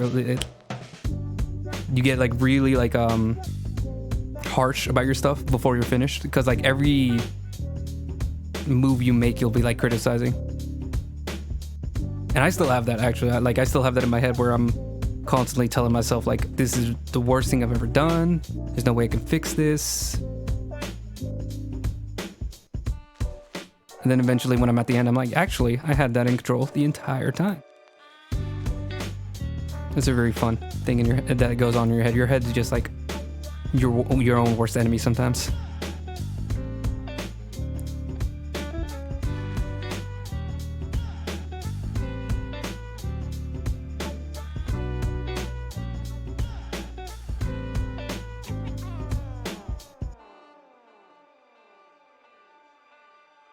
Yo, change that beat up. Here we go.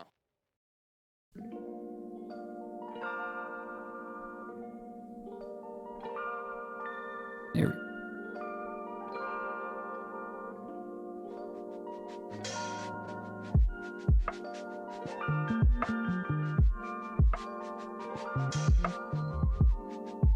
This looks really goofy.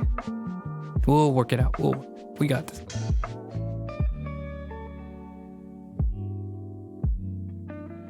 This was a terrible idea, actually. Hold on, let me erase all that. I don't know what I was thinking with the nose there. And we can just round it out. Careful, careful. Nobody move.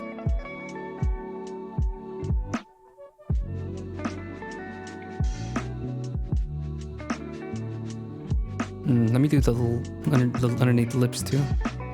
Never mind, that's on a different layer. All right, let me try turning it down now. Here we go. Way more reasonable once you tame down how dark it is.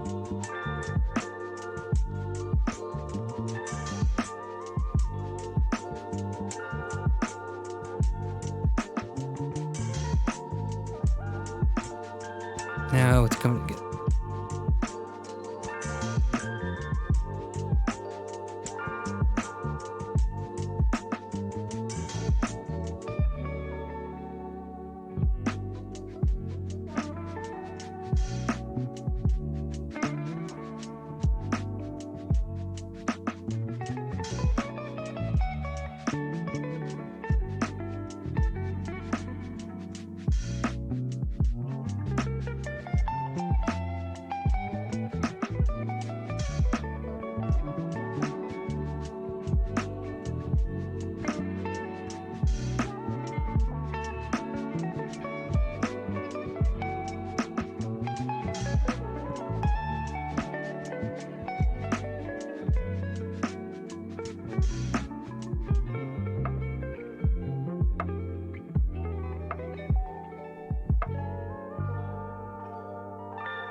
You can also do like a general shadow because this is going to be facing away from the light.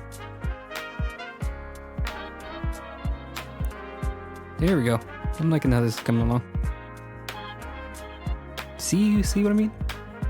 Like in my head, I'm just like, this is terrible, this is terrible, this is awful. But then it comes together.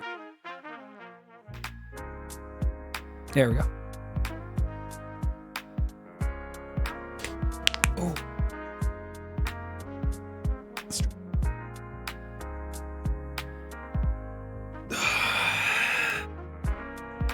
I still have a ton of coffee.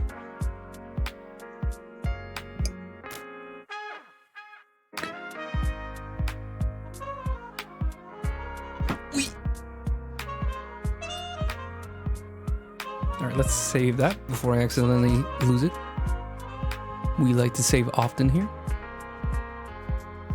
Let me see. Kind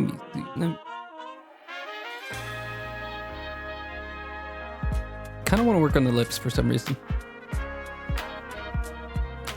I'm just rendering everything, so we're just gonna move to whichever one sounds more fun next.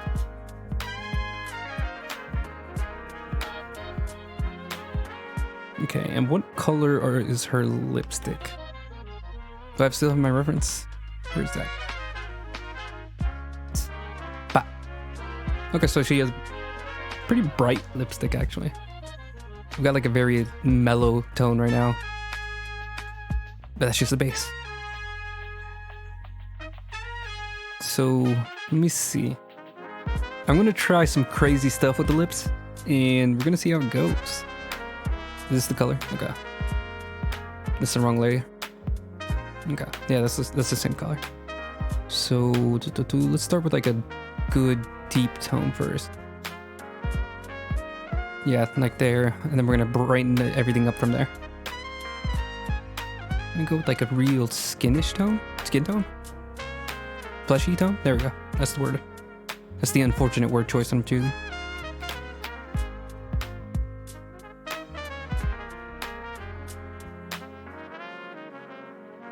See if this all works.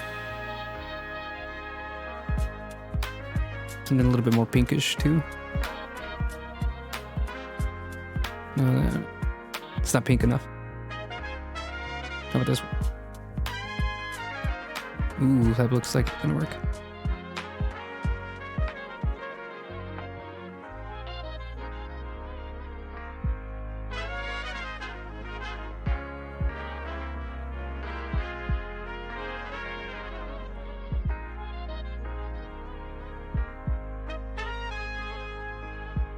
I'll go and let you know I barely know what I'm doing, but trust in the process. Trust in the process.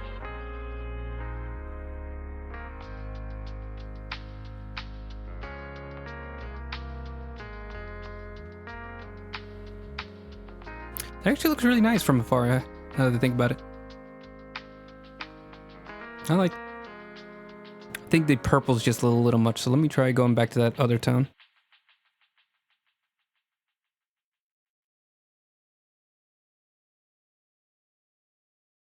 Give it a little bit more color to the lips, because I think the purple I chose was like really, like, muted.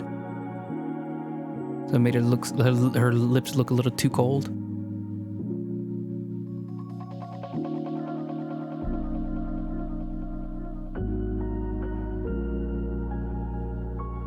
Yeah.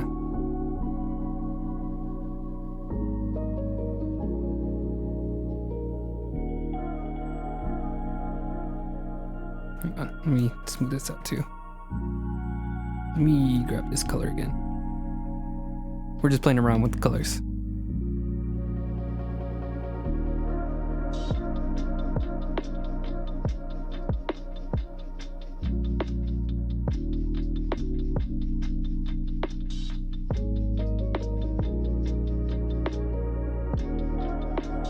I need something like in between that's a little bit more like orangish red. I don't know why I'm doing this. It just feels right. Sorry, no. Go back to airbrush. Here we go. This puts a little bit more like reddish hue to the lips. Kind of use it to blend everything together.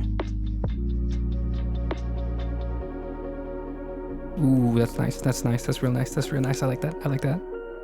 I'm gonna go with the. Now we can put in like a shadow color. So let me grab my purple. Bop, bop. The top lip's gonna be a lot darker because it's gonna be hitting the above the lip. The light's gonna be hitting above the lip, so that side of the lip is mostly going to be going in against the light. If that makes any sense. Hopefully it does, because I barely understood it. So basically this part's gonna be shadowed. That's why Kim Possible has like the little black mustache lip, because that technically is the part that's not hitting the light. But like it does hit the light a little bit, like the rim of the lip. So it's not usually that extreme. But you know, it's just style. Usually you'll get like this little line, like a very tight line. I think it's still a little bit too thick. If such a thing even exists. Okay.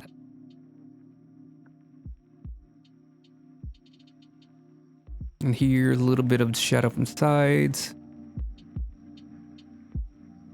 A little bit mostly underneath, where it starts to round away from the light again. Like right there.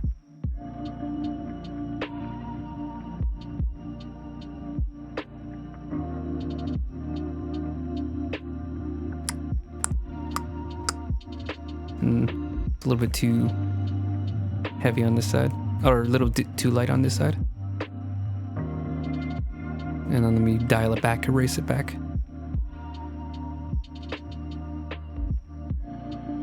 There we go. I think that puts the form right. Let's tone everything down. Bah. Easy. Then let me just do some little highlights. Which, like I said, I was going to save, but we're doing it now.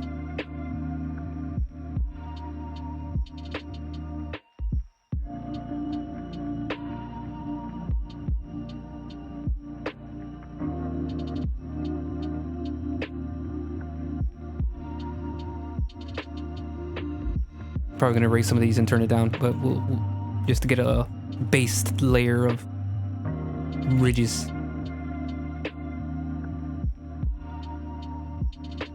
Okay. Then we're going to dial it back.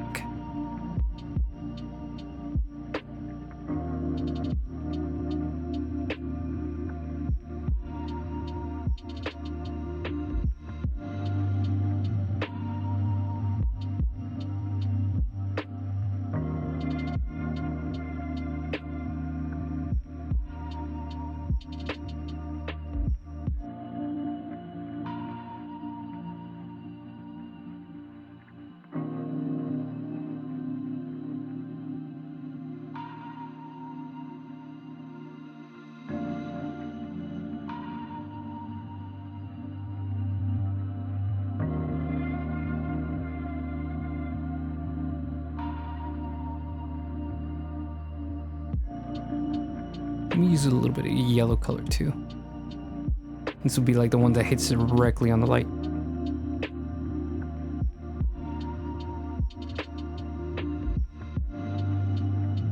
And I wonder, can I do a little bit of both?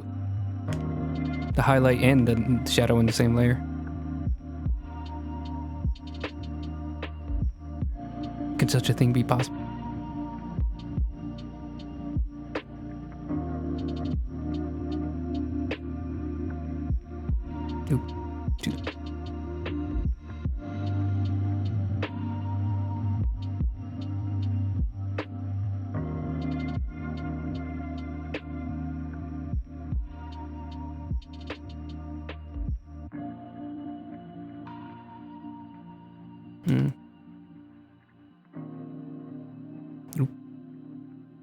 Oh, duh. Let me make this that. Yeah. That way it doesn't move past the bounds of the lips that I've already set. Let's see.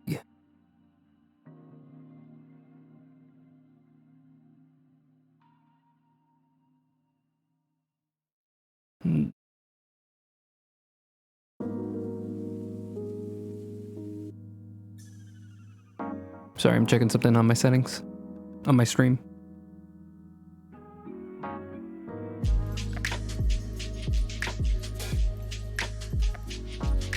Okay.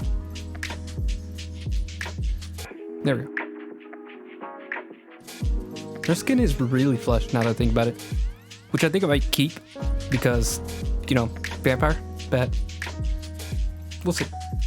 I think I did the last character. I kept what's his name? Kai, the bodybuilding vampire. I think I kept pulling I started with a really pale color and then I kept adding more and more tan because he looked like a ghost, especially with like all the saturated hues around him. But this one has more of a muted palette, so we might be okay keeping it pale. We'll see.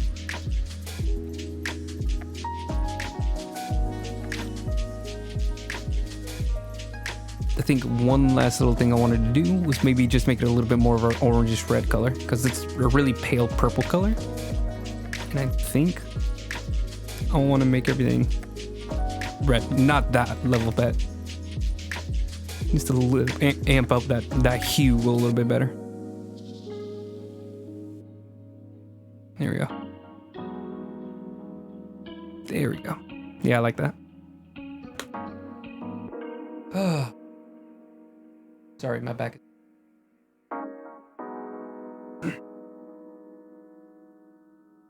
2 seconds of rest. That's all I need. Kind of want to move on to the hair next. How are we doing on time? We are almost at 8:30, which is usually the scheduled time I want to end these streams, but I'm having a good time. And I have coffee. So, go and maybe go to 9:30, we'll see. Kind of flying by the seat of my pants right now, just going wherever I feel like going. But that's okay. I like doing that. Usually I just need my brain to shut off. And just let the...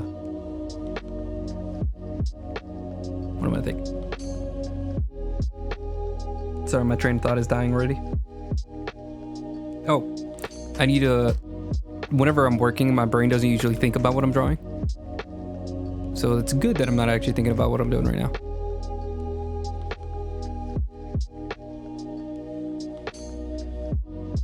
Because it makes me I'm able to talk a little bit better whenever I'm like not focused on what I'm working on. This rice? Oh, there we go. Now I got it.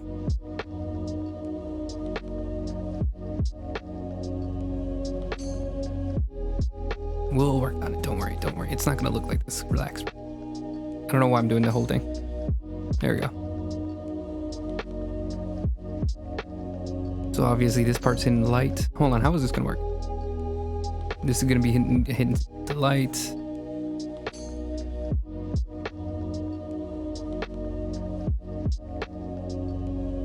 And this part's gonna be hitting the light. This is just like the general like shadowing. Then we're gonna go for individual strands of hair in a minute.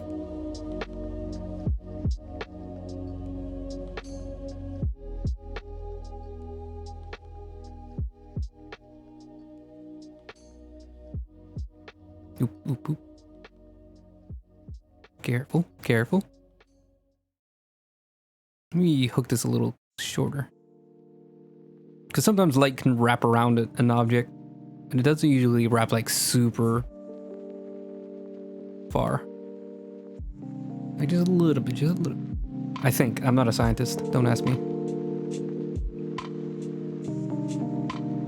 And just pace your next. Don't look at me. Alright, let's get some more of the general, the individual strands of hair now. Now, the brush I like to use for hair, I actually changed all my brushes around, so now I actually have like a ton of brushes to use. Let's try this one. Oops. Let me do I wanted the opposite way. This is a brand new brush that I just started using.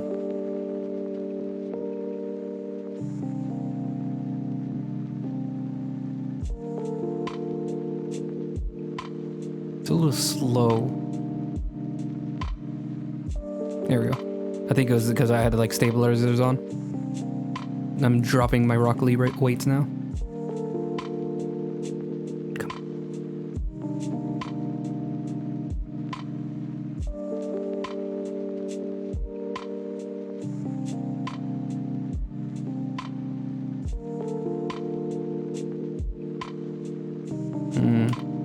I think this is good for like general like groups of hair, but like I don't know if it's gonna work for individual strands. I guess none of my brushes do that now that I think about it. Because this is the other one that I use for hair a lot.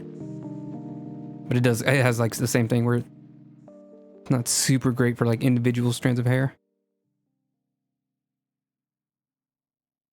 But it does like more independent groups of hair than the airbrush.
Okay. So that's like a lot more level of depth, and now we're gonna go like real deep into depth, or real individual strands of hair.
Can't remember how I usually do the hair.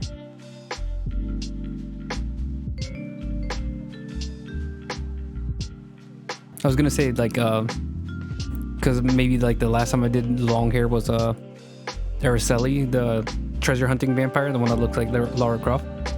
But now that I think about it, Kai also had really long hair, so that's not actually a good excuse. But right now I think I'm doing okay. Not struggling too much. Actually, can I use the liner brush? Ooh, actually, yeah. Because I don't want the hair to feel rough either.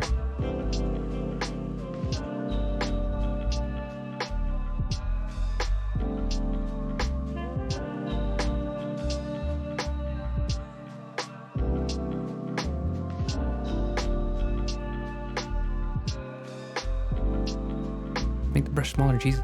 Why is it struggling? There we go.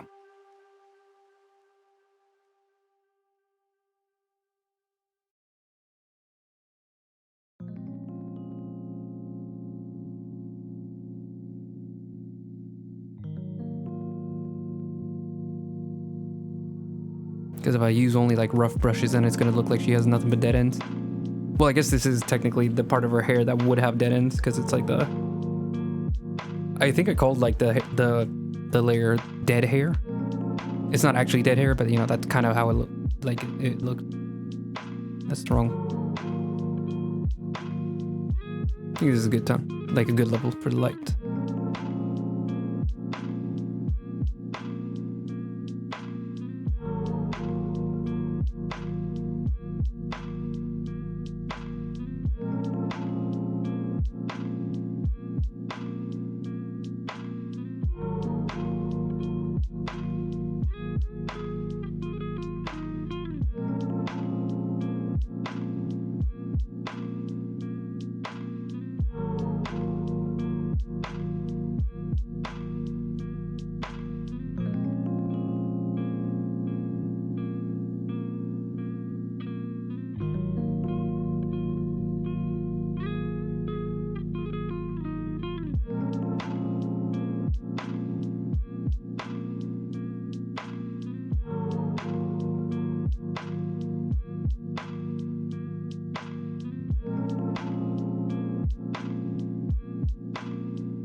No way. I wanted to erase a little bit of the lighting, shadowing.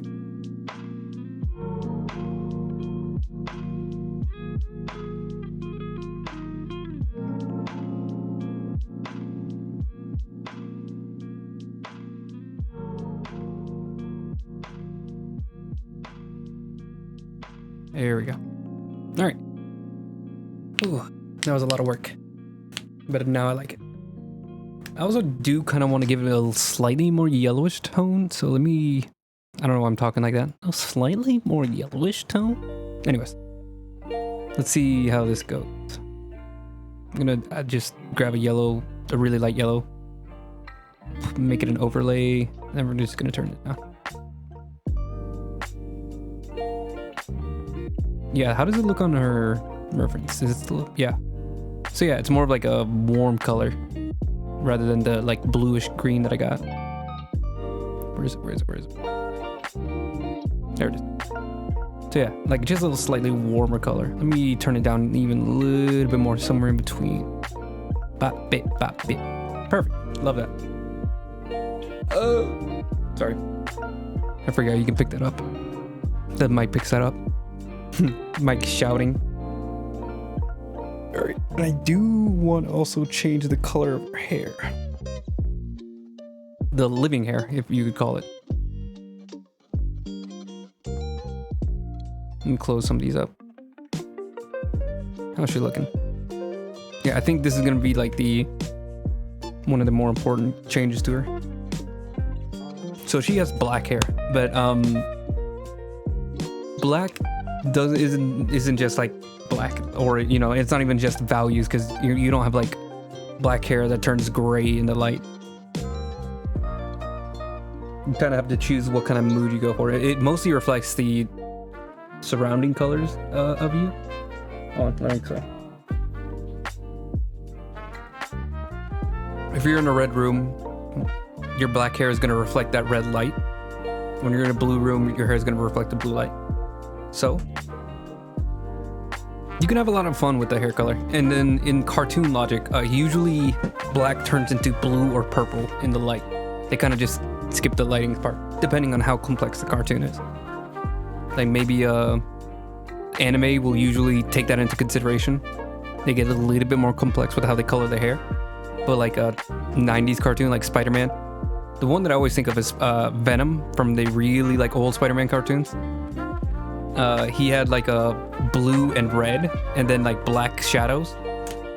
And I don't really recall that ever changing. Like he would just be like kind of a blue guy with really dark shadows. So yeah, that's what I mean. Like it wouldn't change depending on the environment he was in, or depending on the lighting. But here, we're gonna try something. I'm gonna make the hair, let me group it. Bip.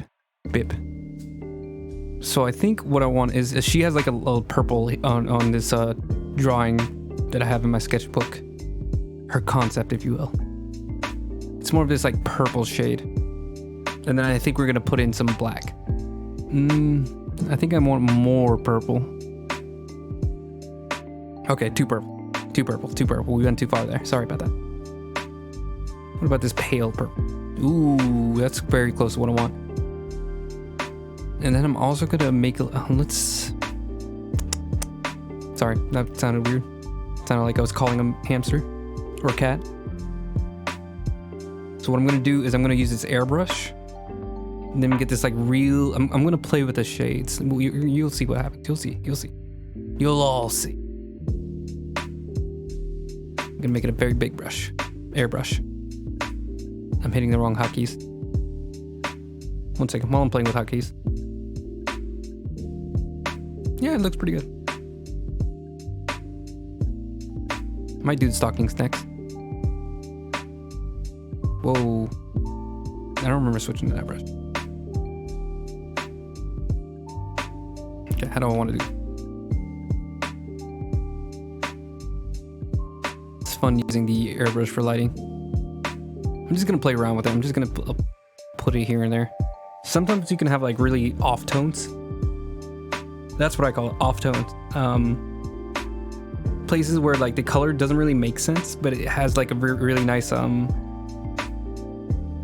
diversity, where it's just like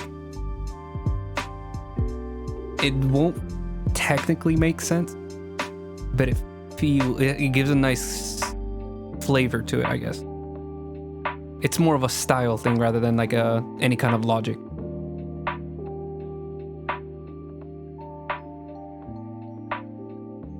So like I'll put some blue in it too for some of the shadows, and then when I put in some of the black, like you'll be able to tell like it's mostly a black hair, but there'll be some weird places where it's a little blue here, it's a little purple here, and the reasoning is that like it's gonna be some of the lighting and some of the environment that it will reflect in her hair.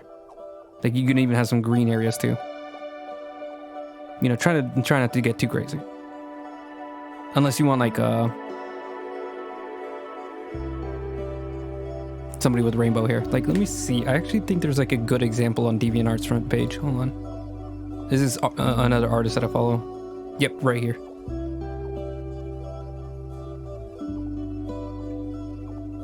So kind of what I'm talking about is with this image. Whoa, no. What's going on? I just want to copy the picture. No, what? Hold on, sorry. Copy image. Fine, paste as a bitmap, I guess. As web. This is gonna be okay. Don't do anything freaky.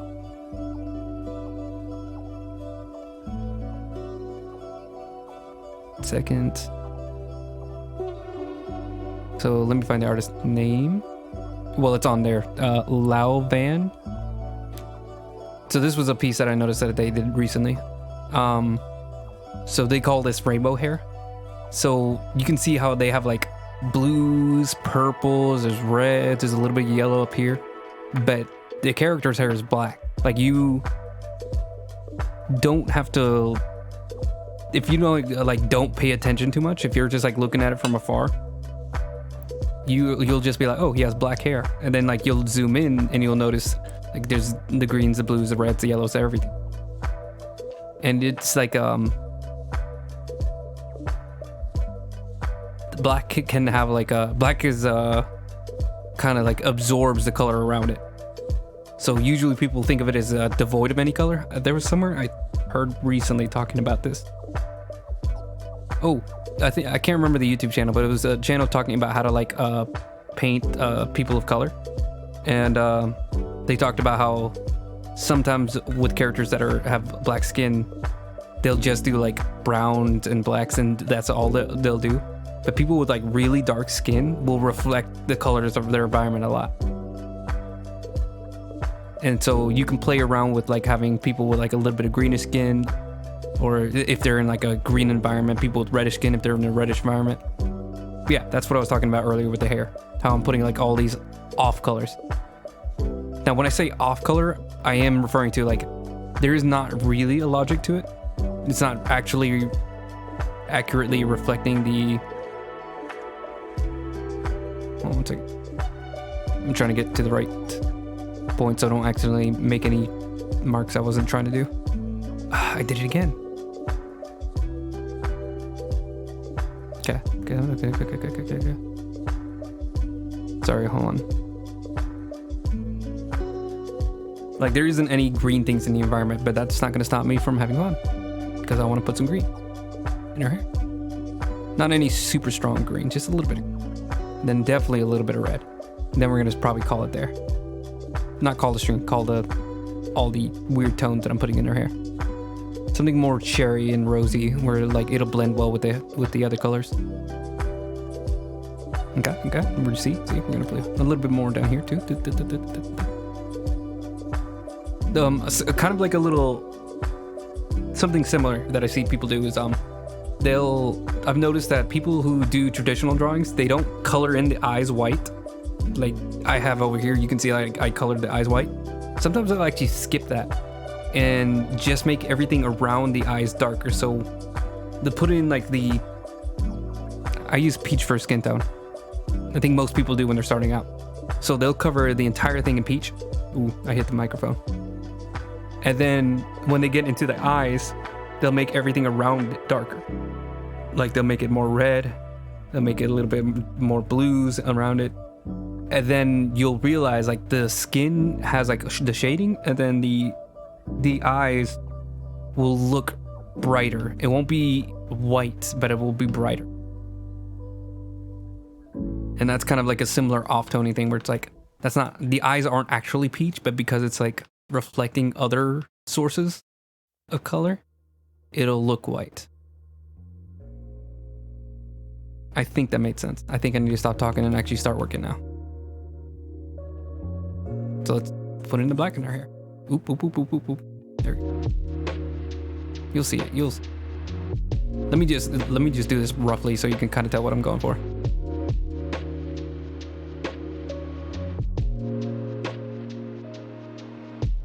This is actually working super well, like already, or at least I think so.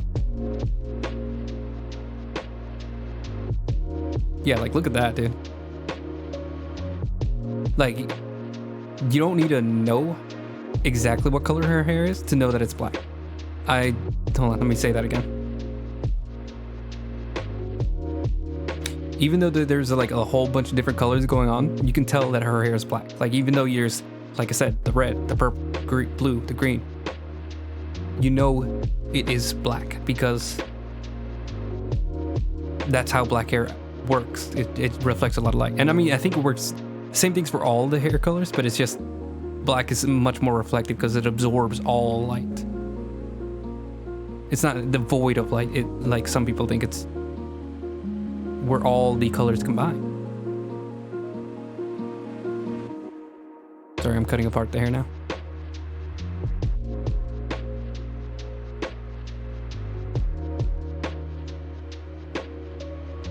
Cutting apart the light. I'm saying words. Be patient. I'm really happy that this was working how I wanted it to.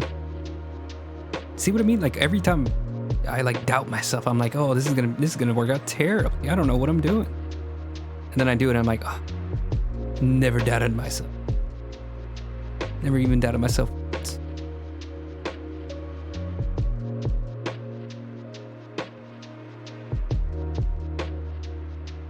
I love this. This looks great. I'm happy. I'm very happy.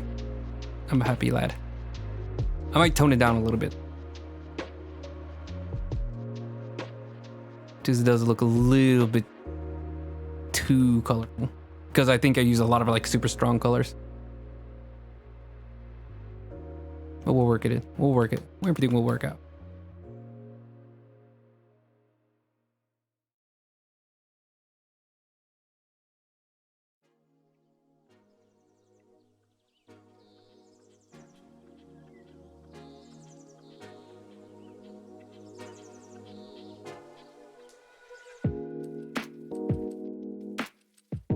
This is awesome.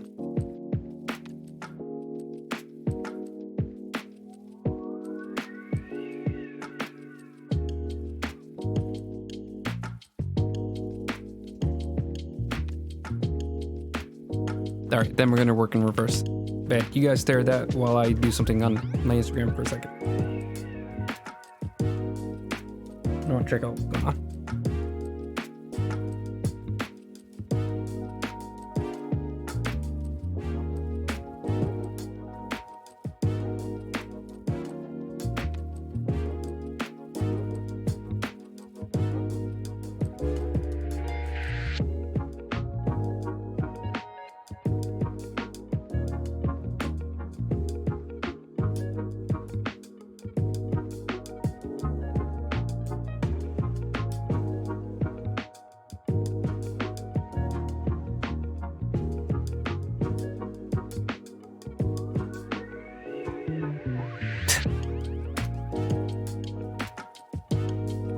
Have y'all guys seen the story of the AI rapper FN Mecca?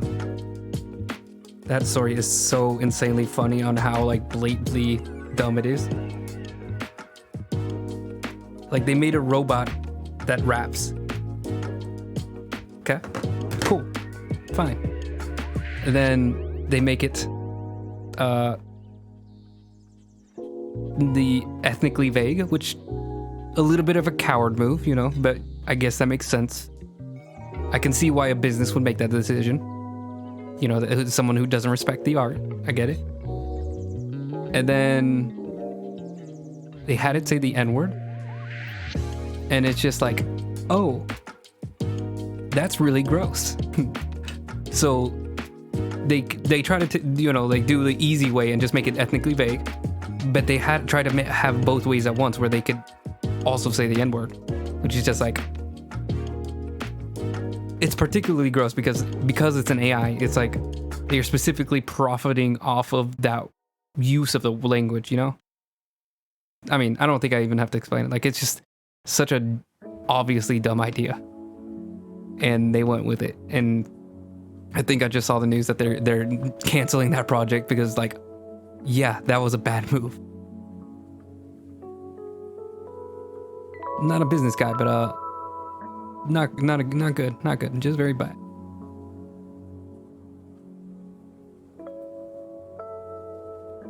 Sorry. So what I was doing was I have a lot of artist friends that I follow, and I saw that some of them were posting, so I wanted to go ahead and give them a like.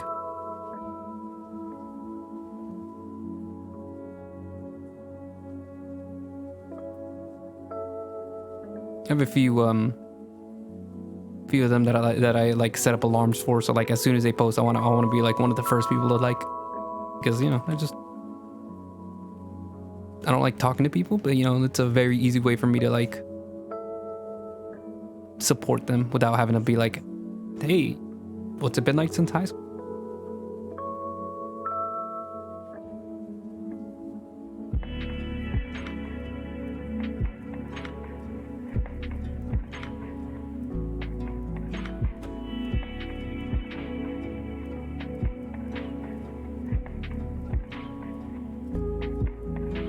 Then we also finally turned the line art to like a multiply because it looks very weird right now. It just makes it easier for me to separate them in my eyes, so I know exactly where the lighting's gonna be playing around with.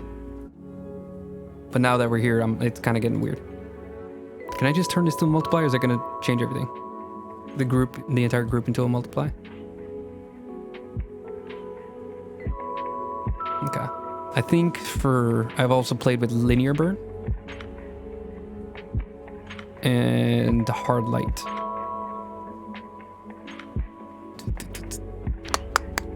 Sorry, that's really loud.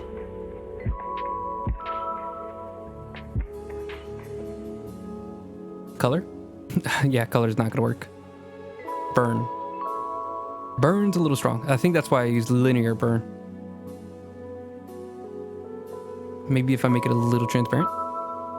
Just a little. Okay, let's go with hard light again.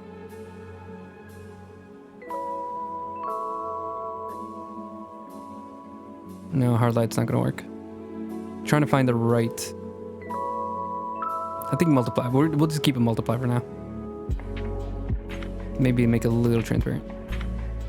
Okay. Okay.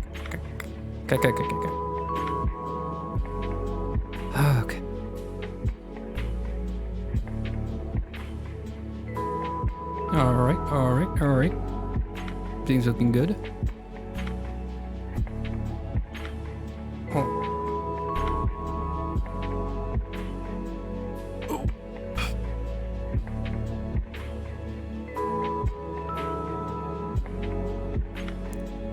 I'm not sure what else I want to do with the hair. I think already it looks really good. But we're gonna keep going. Just a little longer. I'm gonna lower the opacity just a little bit. So I can see the line art again. Oh, it's doing the opposite. There we go. I was wondering why the brush wasn't working.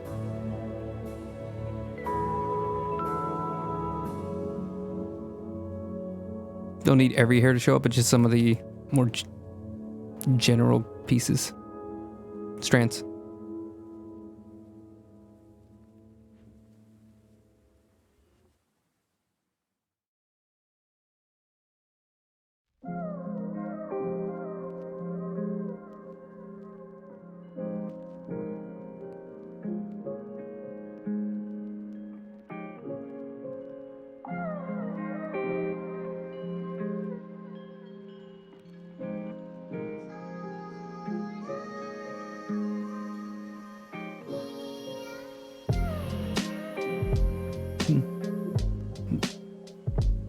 That music company was just like, hey, what if we have an AI, but it's just like Tom McDonald?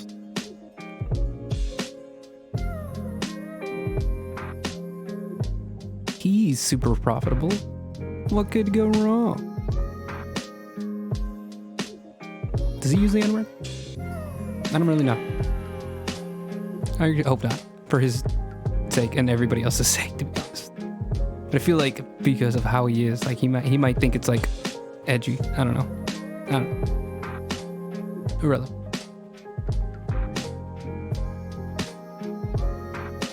Okay, yeah, I like where it's going. I'm probably gonna leave the black part of her hair. I'm gonna probably leave it like at like 80 when I'm done with this, but we'll see. Or for now, we're making it like this so I can see what I'm doing. Oh, that's what I want to do. I want to make this a little bit more individual strands.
Yeah, so I have like really soft blows to the hair right now, so I'm just separating like individual hair so it has a little bit more of the hair texture.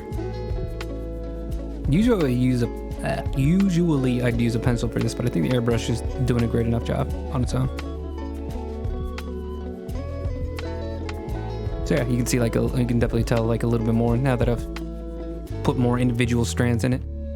And put it on 100. Let's put it on like 80, because I don't want her hair like pitch black or ink black. There we go. Oh, okay. Oh, and I felt. And I also like. Sorry, I started yelling all of a sudden. I also like that I have a separate layer for all these colors, so without doing much, I can go back and just add different shades. So like I might have to go back and put a little bit more yellow in the hair, and I won't have to change much in order to get that. It puts it like a there we go. So yeah, if I ever choose to change how the hair looks, I can do that really quick. All right, so now I think the last things we're gonna do is maybe the legs and then the eyes. Then we'll leave the jacket, the gloves, everything else. We're just slowly rendering her out. Okay. I don't know if I'm stretching too much. I need to stop worrying about it. Let me live my life. Anxiety.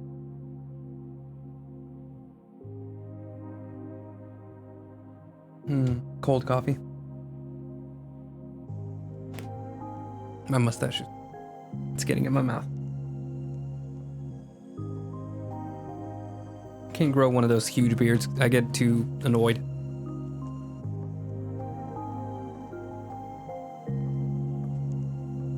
I'm stretching again. Jesus. Chairs aren't made sitting too long. All right. What was it? What did I say I was gonna do? The eyes and the legs. I don't know which one I want to do first. Let's do the legs. New layer. Make it see. Make it. What is that control called? Alpha lock.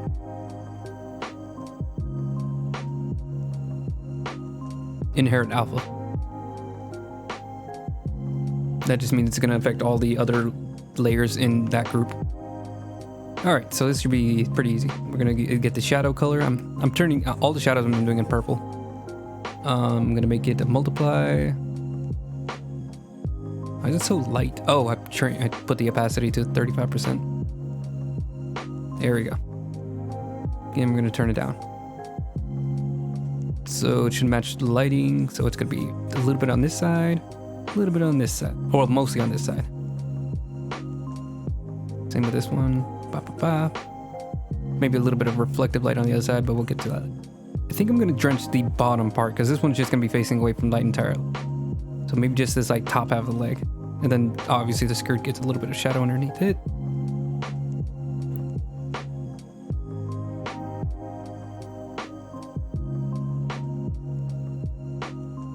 A little bit of reflection underneath.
Here you go, somewhere like right there.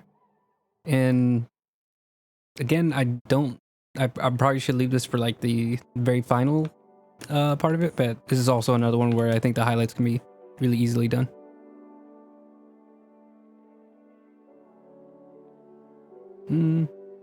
Make it like a tiny airbrush.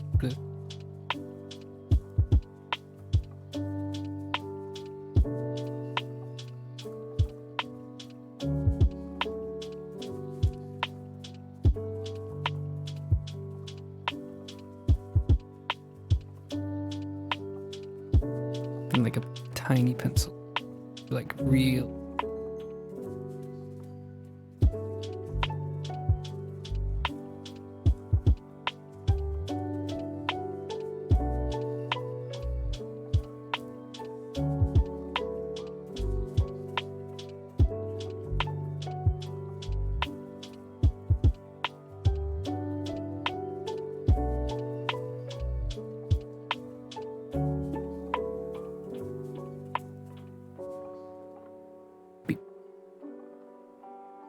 Bip, bop, boop.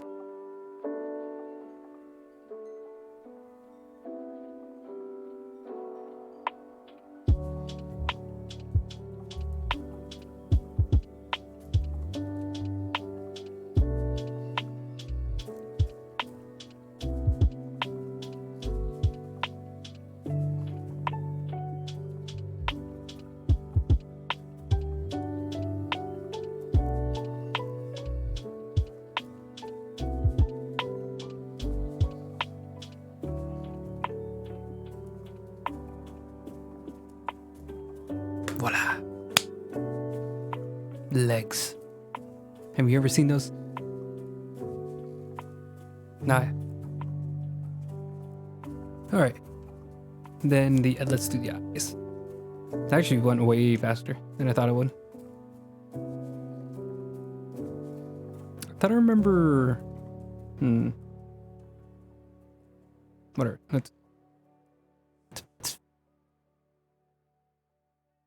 Oh, okay. I think I see what's going on there.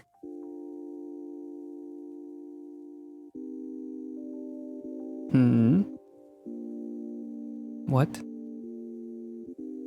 Oh. I thought it was in race.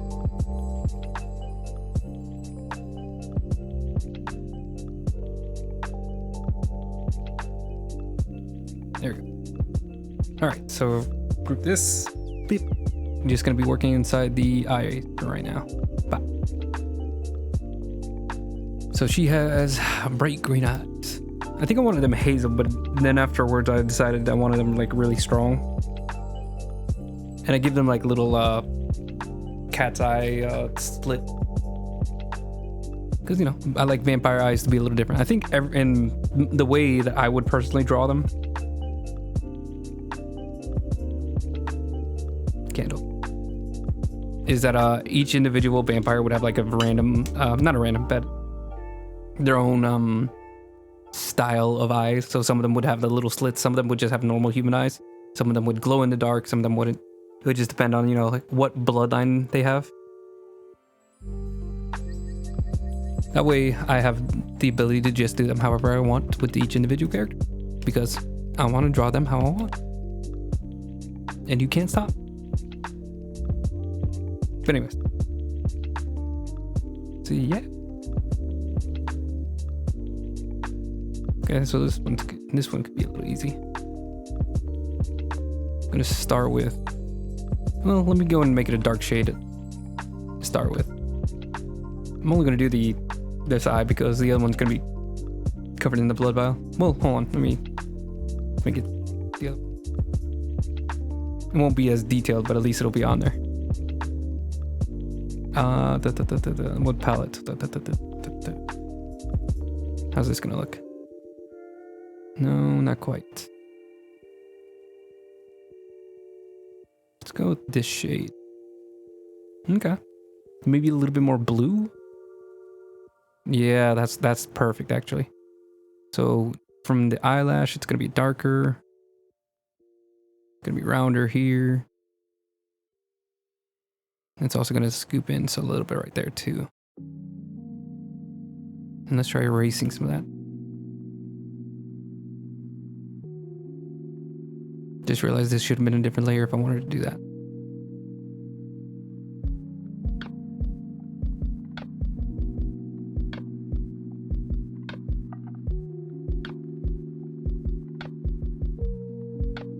Maybe like another shade darker.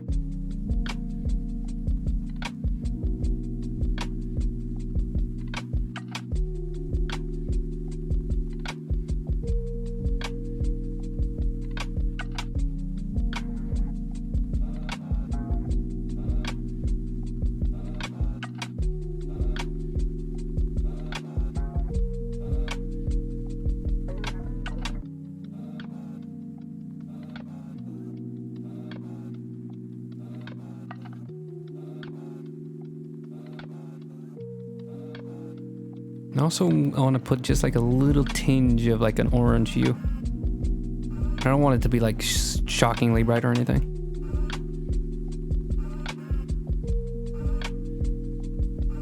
Like little flecks of orange.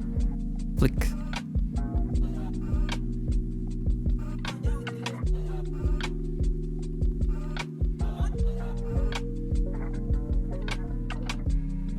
Too orange. Maybe like a brown, like a tan, like a gold. Yeah. No color, maybe? Okay, yeah, the color works really well.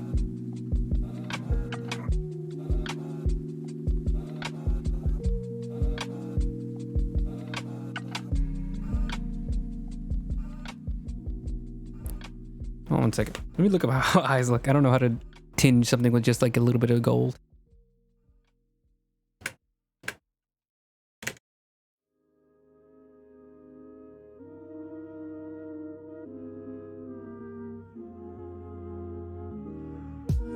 Okay, so it's usually like a ring. Why do people have like such cool looking eyes? It's not fair.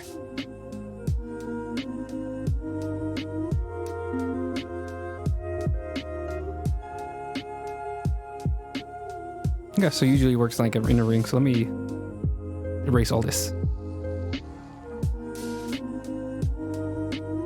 And then just work from the center.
Nice. All right, I like all that. Then just like usual, or just like, because like I was saying earlier, sometimes it's really easy. I'm gonna put a little bit of highlights.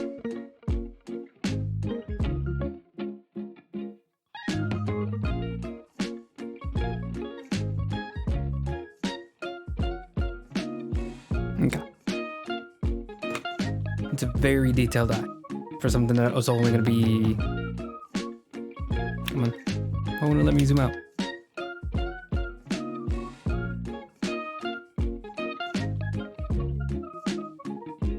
There we go.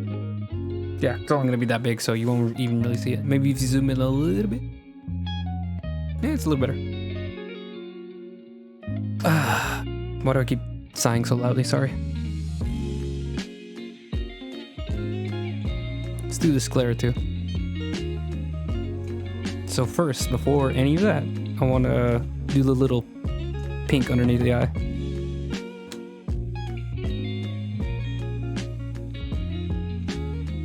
Oops.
Now that that's there, we can do some shadow. I'm gonna keep it simple, just do the same shadow color I've been using for everything.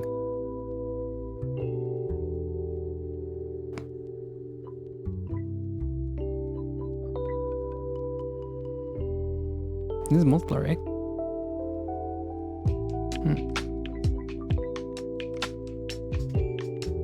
I'm also gonna airbrush. Give it more of a round 3D effect.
What is that?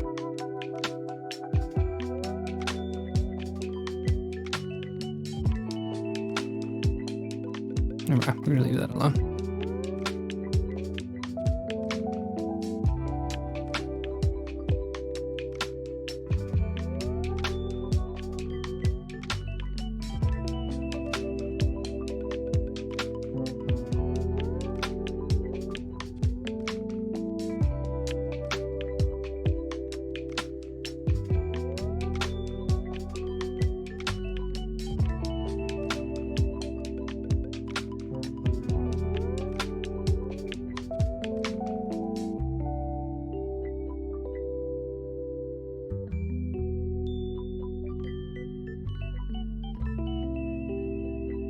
Okay.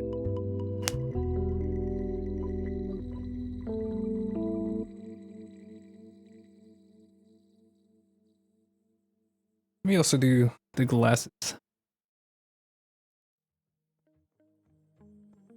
I'm just gonna put it underneath glasses layer.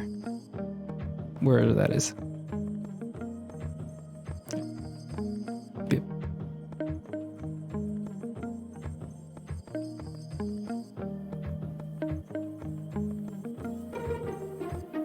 Whoa, whoa, whoa. That brush is way too big.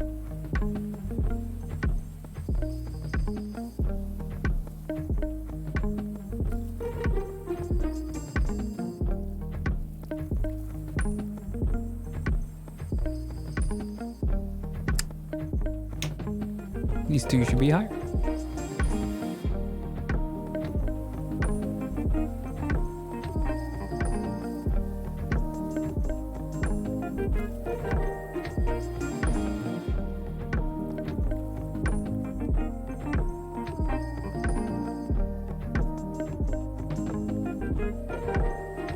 Wait a second. Did I already do this? No. This is something else.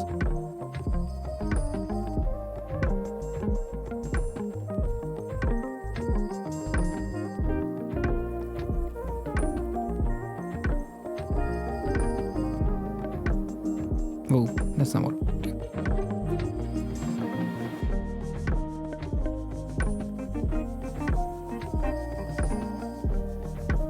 Hello? Why won't it let me erase that?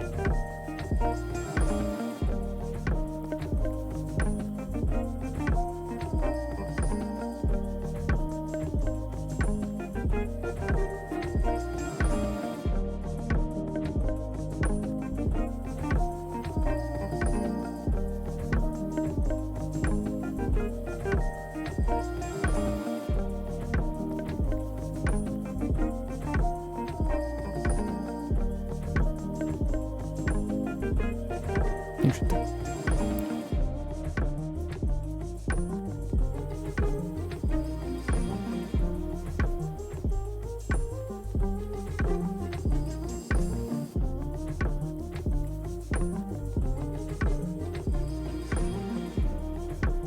Oh, screen is what I wanted.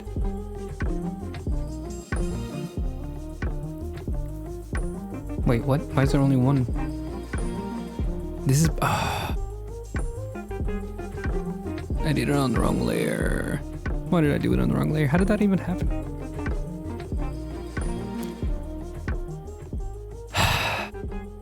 Okay. Let me try something. Filter. No. Select. No. Layer. Split. Split alpha. No. Split layer. Color. Fuzziness. 10. Apply. That's way too many colors. Do that one more time, and if it doesn't work, we're just gonna do it by hand. Split. Split layer. I'm gonna do fuzziness like 5. What is that? Okay, one last time, because I think I went the wrong direction. I think it's supposed to make the fuzziness higher. So, split layer. Split layer. I'm gonna do 25.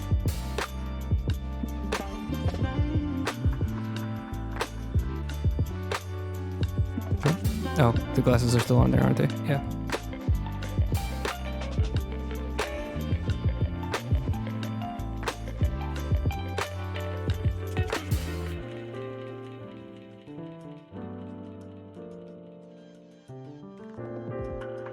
Glasses. Lens. Let me... Okay, so this kind of works. So let's take this off. First of all, push them out. Delete that. Sorry, I'm doing some layer changing stuff.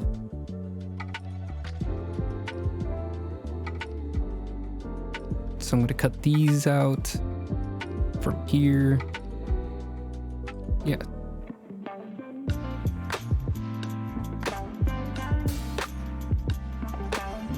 That's its own layer. Merge that with the glasses. And then merge this. What are you? Okay, merge this with the There we go. Oh no. Before I merge, turn this back into normal. Make it 100%. Okay, so now they're the same thing. Merge with layer below. There we go. Then we go back to screen. Then we lower the opacity by a lot. Now now it's all looking good. All looking how I want it to. All right. Ooh, almost done. I'm about to call it. I think I'm just gonna do the teeth. Because the teeth should take like 5 seconds. What is this?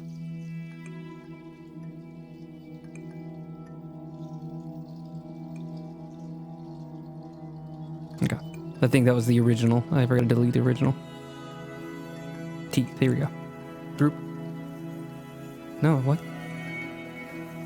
I clicked the teeth. Teeth.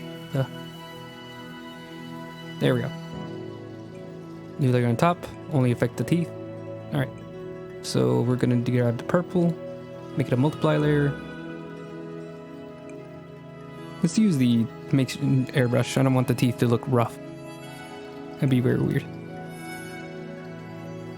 Okay, so far it's not doing anything.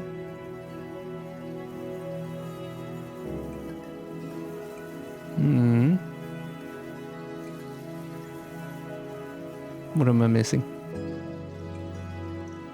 The opacity is low. That might be it.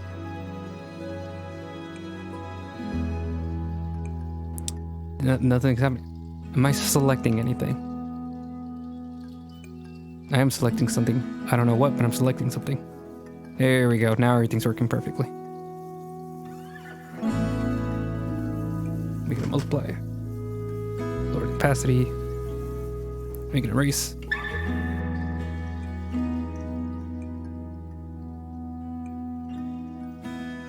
I'm gonna go underneath the lip as well.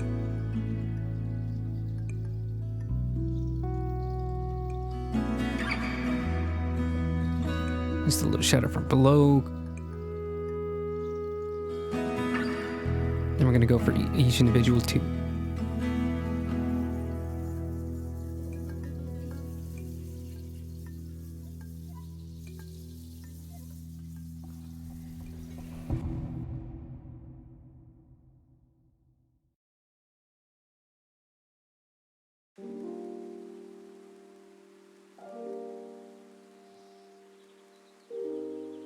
Soften this bit.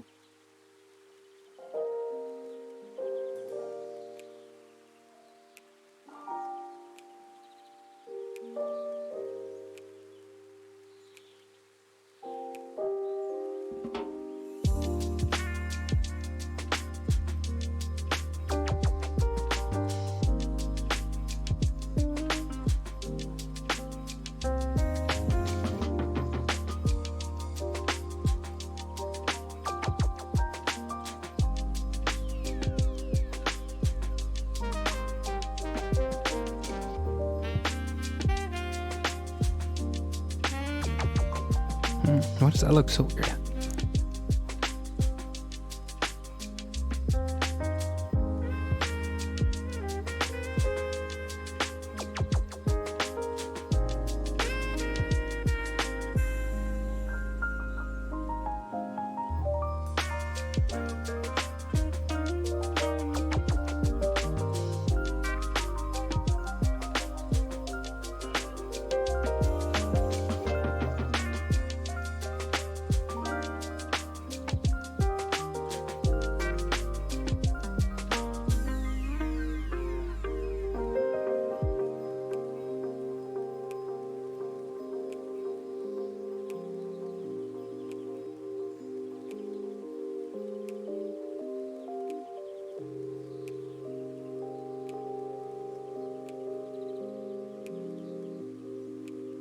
Wait, why did the lips look...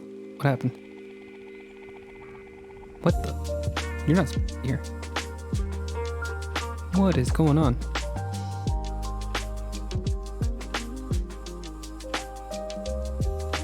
No, wait, that is... What is happening? Oh, I see. It's with the line art. Okay, hold on. Let me see.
Oop, oop, oop.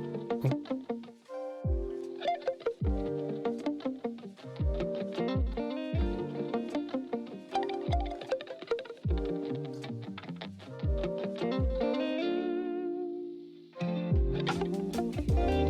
There we go. All right, back to the teeth. That was weird. I think that might be as good as it needs to be. I'm not sure if there's anything else I need to do as far as the teeth.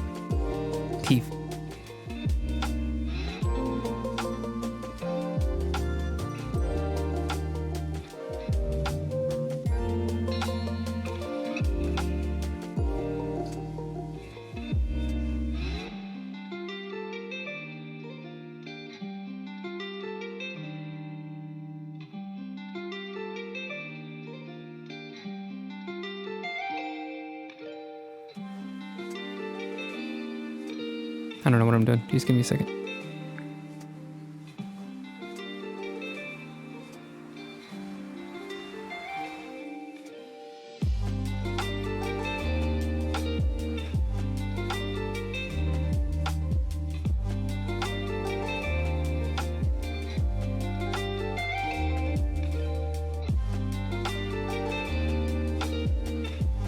All right. What the? No, stay there.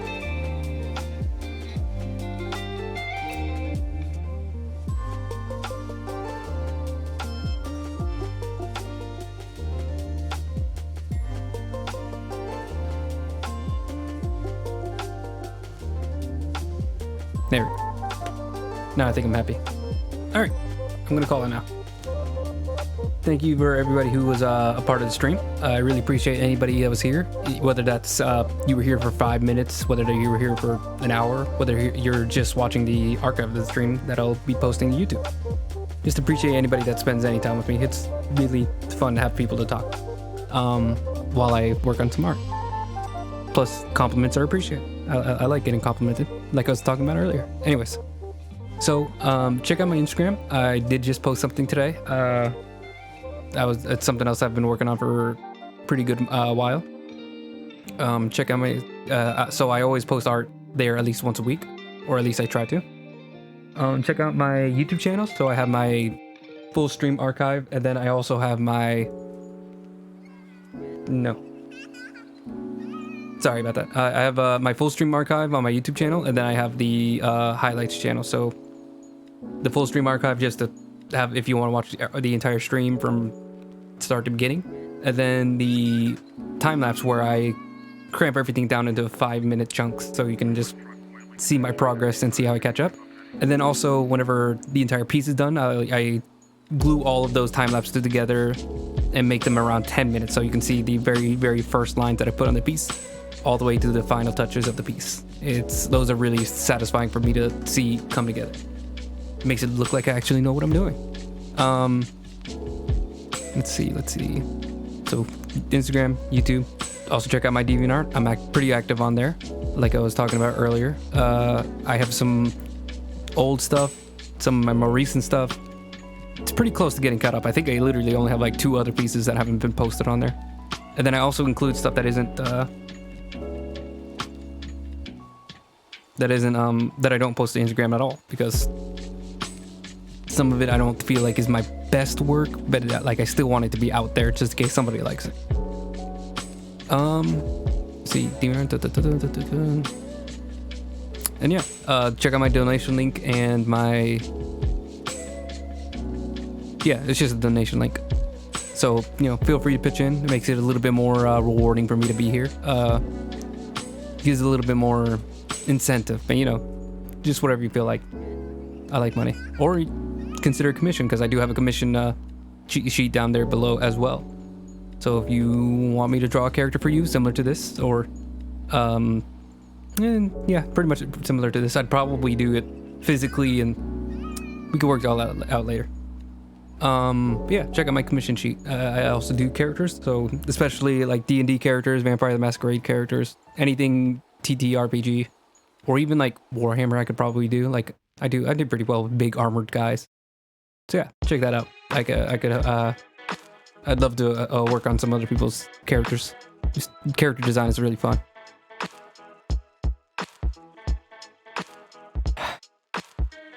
Yeah, I think that's pretty much it. Thanks. I hope you guys have a good night.